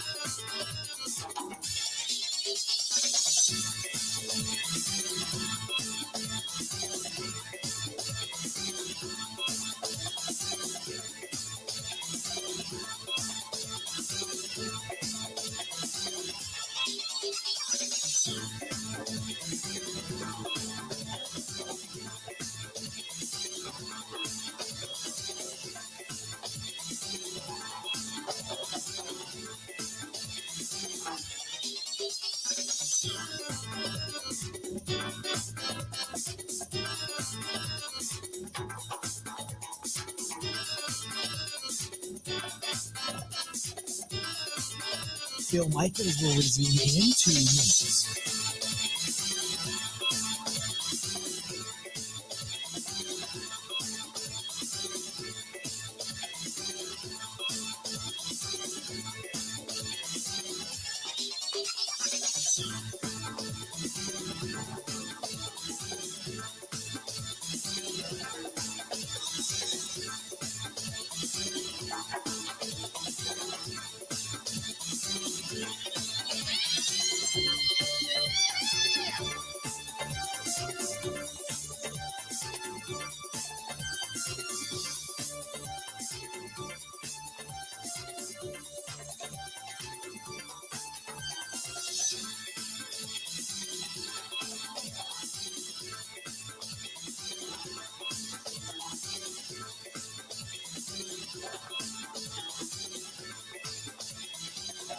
Bill Michaels will resume in 1 minute.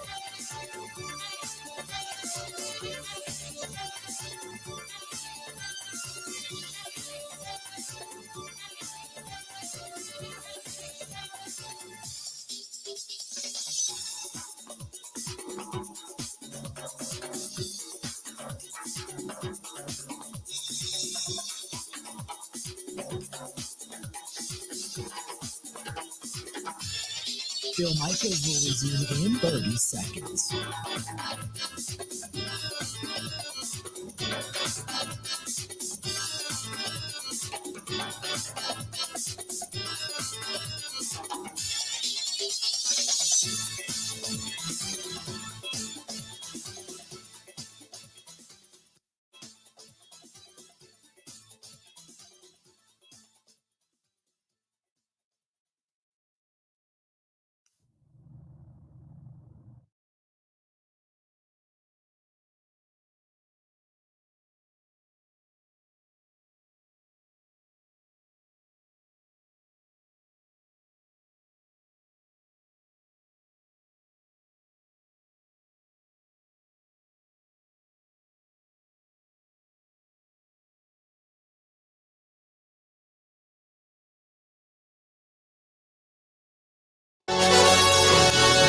Welcome back to the program. We are glad you're with us.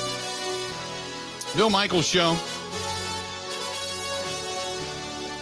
Going to be joined here in just a couple of minutes by our good friend and friend of the show, Craig Counsel, and the manager of your Milwaukee Brewers. I want to remind you that, hey, this time of year, I'm telling you, you got the creepy crawlies, man. Could be some bed bugs. It could be cockroaches. It could be ants. Or maybe you own a property. You just want to do preventative maintenance. It's a great way to do it. It's our friends at Milwaukee Bedbug Pros. Milwaukee Bedbug Pros. MilwaukeeBedbugPros.com, as a matter of fact. But they don't show up in flashy vans with bugs all over them and let the neighbors know or anything like that. But nevertheless, they show up and they do it discreetly and they get it right the first time. If you got kids, no problem. Pets, no problem. All you got to do is give them a call. 414-877-5811. Ask for Michael, our good friend Michael over there. I had stink bugs years ago when I moved in, and they came and gone. I think I've seen one over the last, maybe once a spring, but that's it. It's been awesome. And they're good people. Reasonable, too. That's the best part about it. And just really, really good. So like I said, if you got dogs, no concern. If you got kids, no concern. They get it done. They get it done safely. Again, get a hold of our friends at Milwaukee Bedbug Pro. Don't let the name Milwaukee fool you. They're all over the place. Call them 414-877-5811. 414-877-5811. Ask for Michael over there. Get you taken care of. No problem.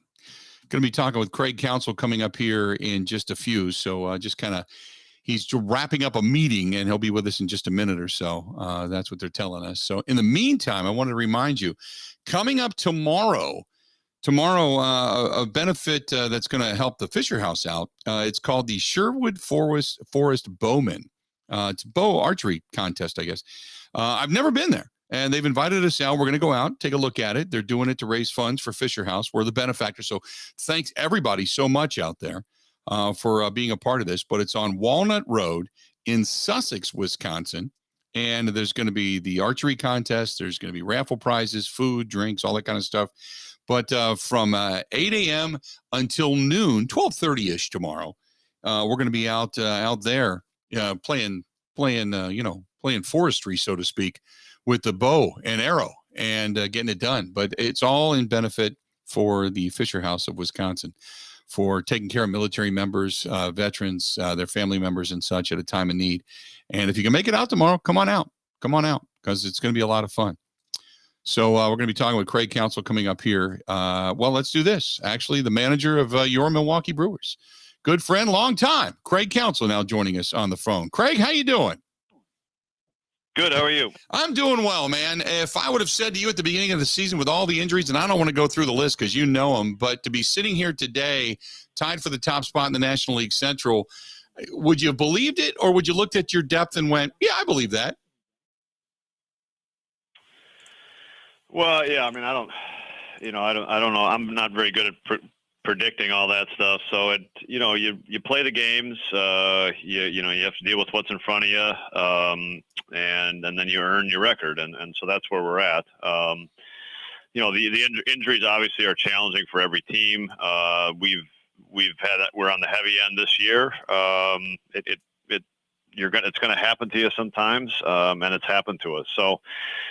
We got to play with what we got. We got to work hard to get these guys better. And there are some positive signs. I think we're probably, in the process of adding 3 players over the next 5, maybe 4 players over the next 5 or 6 days. And that's a good thing.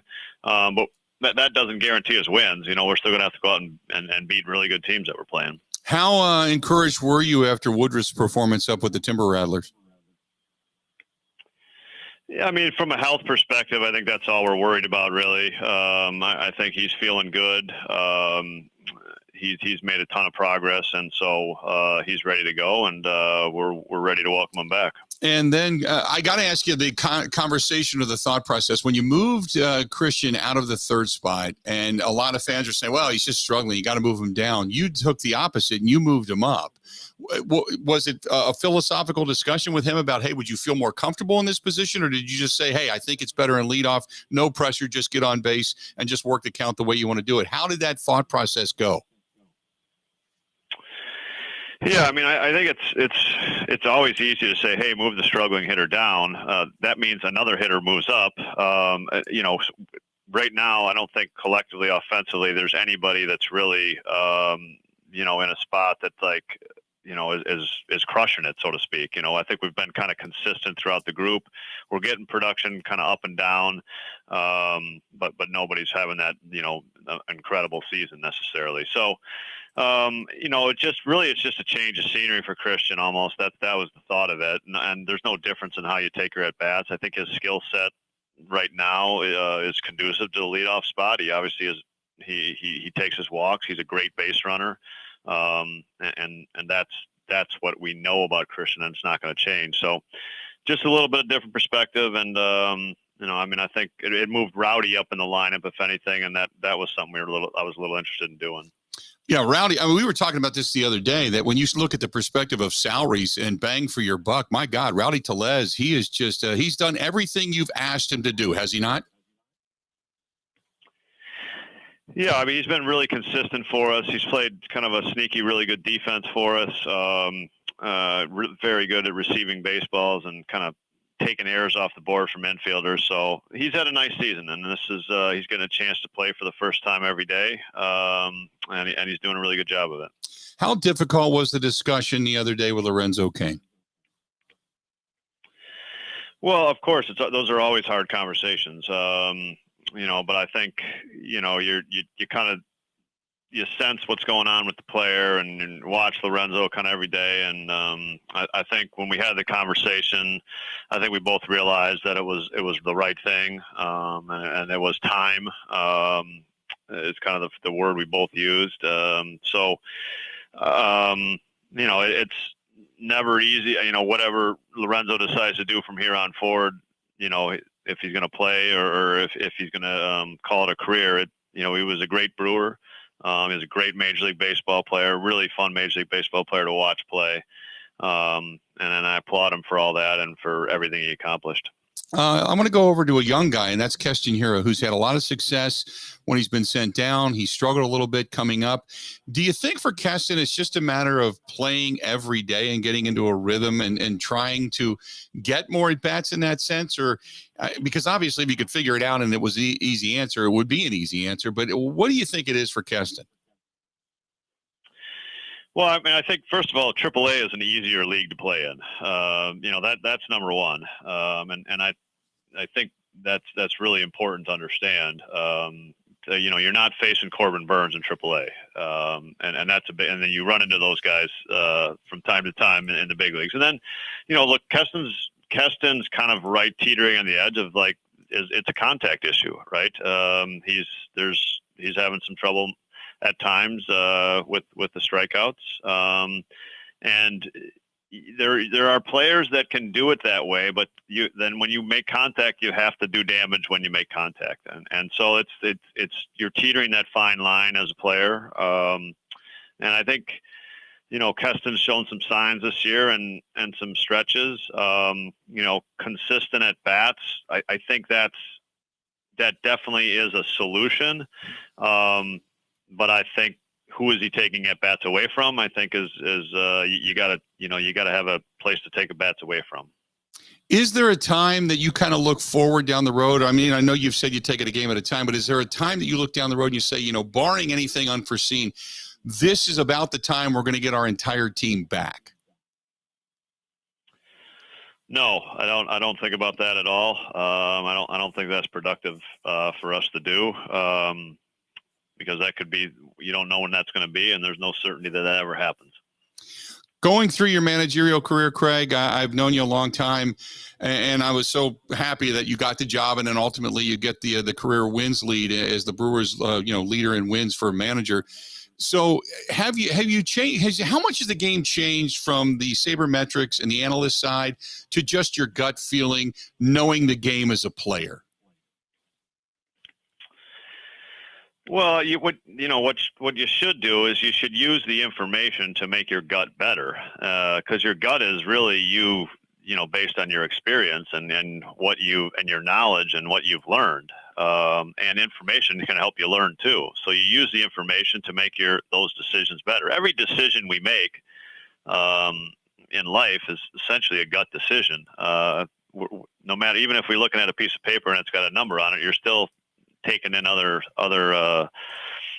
inputs to make the decision. So you use information to make your decisions better. To me, if you're not doing that, you're not you're doing the decision a disservice. You got to be better at if you're trying to be better at making decisions, you got to use all the inputs you can to make good decisions. Craig, always a pleasure. Glad you got the career wins record, and hopefully you keep stacking success. We were trying to figure out what it's going to take to put you in the Hall of Fame, so we're figuring a World Series win and about 15 more hundred wins with the organization. So if you've got that in you, we'll talk again in about 10 years, man. Yeah, that's we got a lot of years to go then, all right? All right, bud. Keep doing what you're doing. We appreciate it, and we'll talk to you again later in the season, okay? All right. Take care, Bill. Thanks, pal. Talk to you soon. There you go. That's Craig Counsel, manager of your Milwaukee Brewers, joining us for a couple of minutes, and does not look down the road to the guys that are coming back, but he said we hope to get 4 or 5 guys back in the next week. Really, it's the next few days, but the next week when you start to kind of piece it all together. So you kind of knock on wood if you're a Brewers fan. Nobody else goes down. You continue to get progress out of Woodruff, Wong. You keep looking at the guys that you're hoping to get back, Ashby as well. And all of a sudden you're kind of sneaking back up into full strength category. And then who knows? But, again, he's like he said, I'm not a prognosticator, when it comes to thinking what we should and shouldn't be or what our records could and couldn't be. But with all the injuries, everything they've had go on, they're sitting right now tied with the Cardinals atop the division. And those two teams have pretty much run away and hid with it. Nobody else is even capable of catching up with them, whether it's the Pirates, the Cubs, or the Reds. All of those teams woefully behind. And where they're at right now, impressive. But Craig Counsel joining us for a couple of minutes on the hotline. We certainly appreciate his participation as well. This portion of the program brought to you by our friends over there at the Water Doctors. John Hatley and the gang, they got it going on. I love the Connecticut water softening system. Go to H2, the letter O, doctors.com. That is H2, the letter O, doctors.com. Stay tuned. We're going to wrap it up coming up next on the Bill Michaels Show. Covering Wisconsin sports like a blanket. This is the Bill Michaels Show on the Wisconsin Sports Zone Radio Network.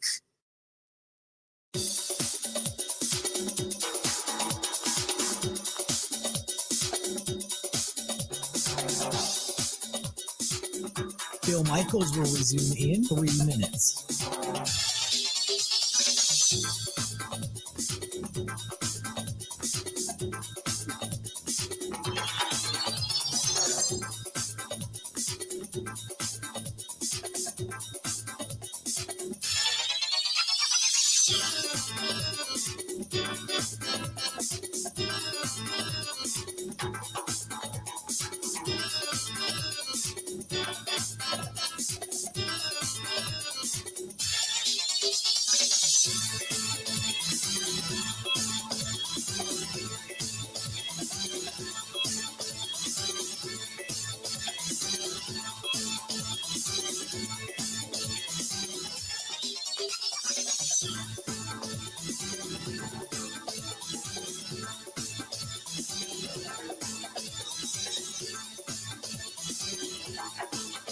Bill Michaels will resume in 2 minutes.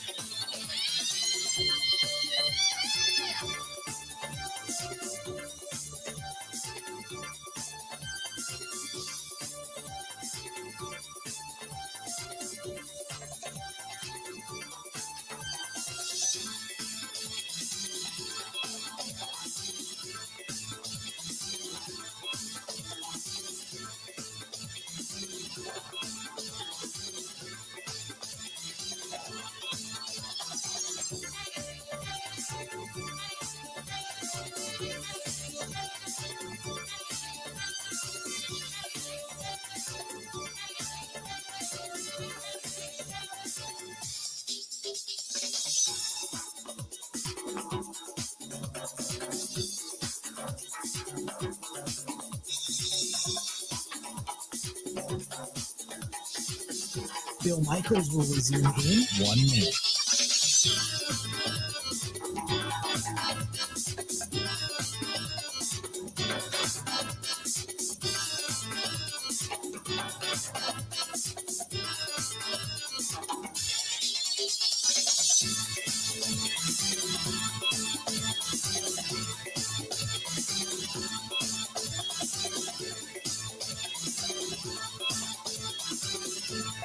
Bill Michaels will resume in 30 seconds.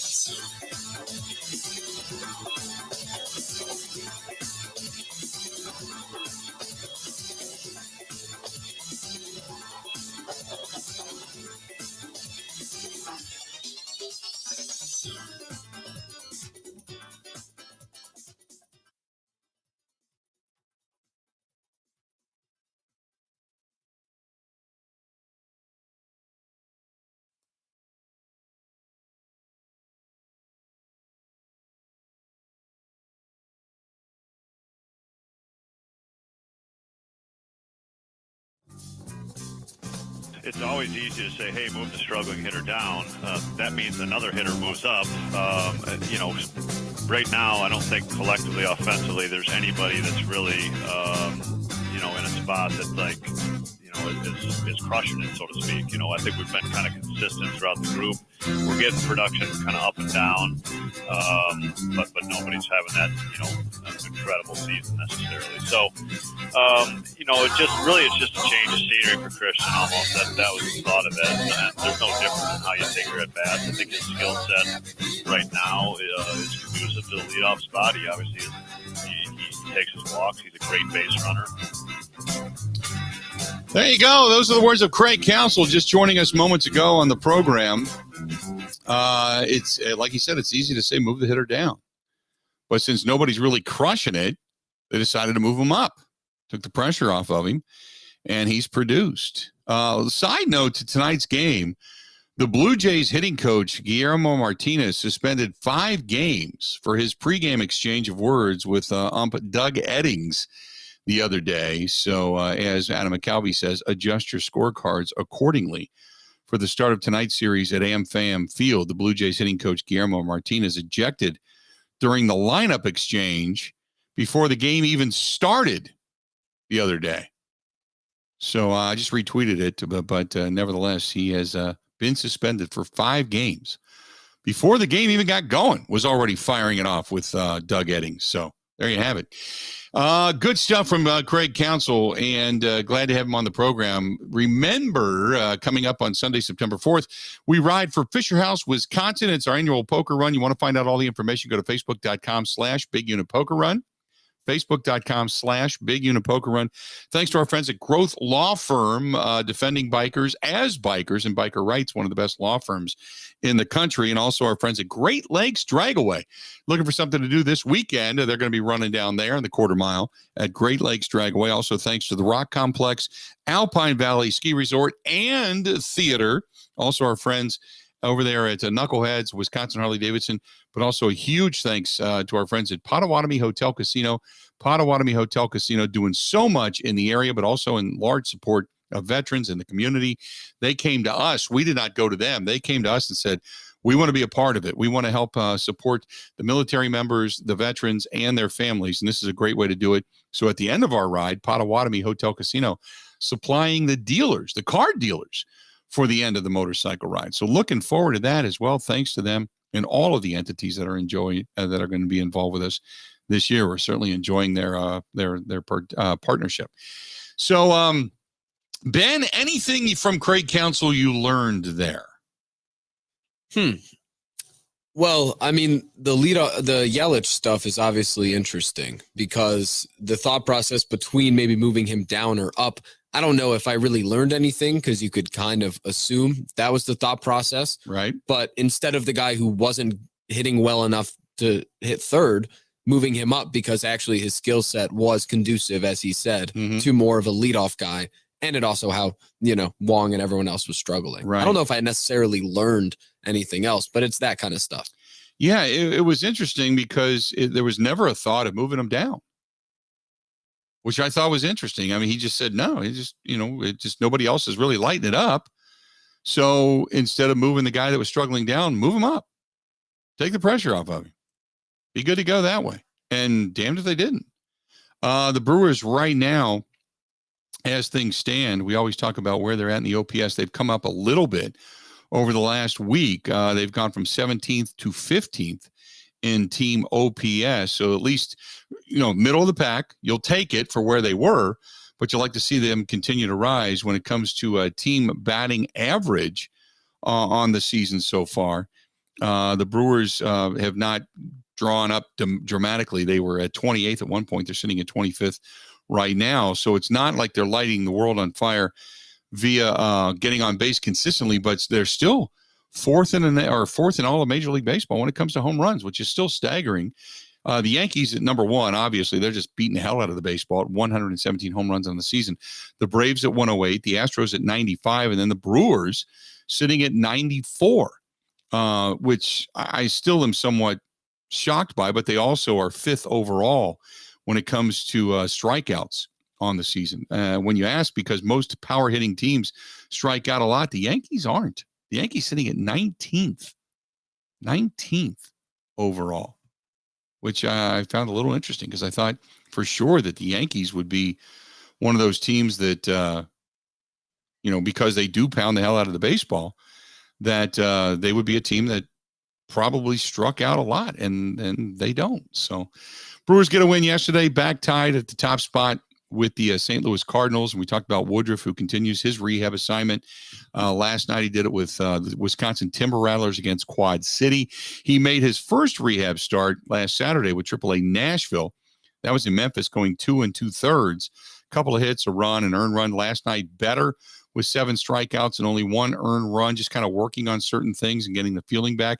You wonder how much, if any, more he is going to do before he comes back and joins the big league club. Well, I mean, I think, first of all, AAA is an easier league to play in. There you go. Talking about Keston Hiura a little bit there, too, saying, look, AAA, a little bit easier, no doubt. So you can go down there, you can tear it up, and you come up here and you're not facing Corbin Burns down in AAA like you are here in the bigs, where you're going to face these guys on a consistent 9-in and 9-out basis. So we'll see how many more starts Brandon Woodruff, if any, he has down in the minors before he makes his way back to the big league ball club. Colton Wong, hopefully coming back. You got some other guys, Ashby, hopefully coming back soon. And then you start to get your full complement of guys and starters back before it's all said and done. And then who knows? Who knows what can happen? We'll see if this team then begins to kind of regroup and gather and take off yet again. About time to get out of here before we do. I wanted to kind of go over just a couple of things. This weekend going to be at the archery shoot, if you will, in Sussex on Walnut Road, beginning tomorrow. That's 8 a.m. to noon. That benefits Fisher House, Wisconsin. Then don't forget, on Monday, if you have not gotten your tickets for it yet, we're going to be at Cortez's down in Kenosha. If you haven't gotten your tickets yet, grab them, because we're going to be having a great time down there with a cigar dinner, telling some stories and such coming up here as well. And I got a question. Somebody had asked me what Christian Yelich is doing over the last couple of weeks. Over the last 15 games, Christian Yelich is batting .295 with a couple of home runs, 3 RBIs, 15 strikeouts, 7 walks. He has scored 11 times.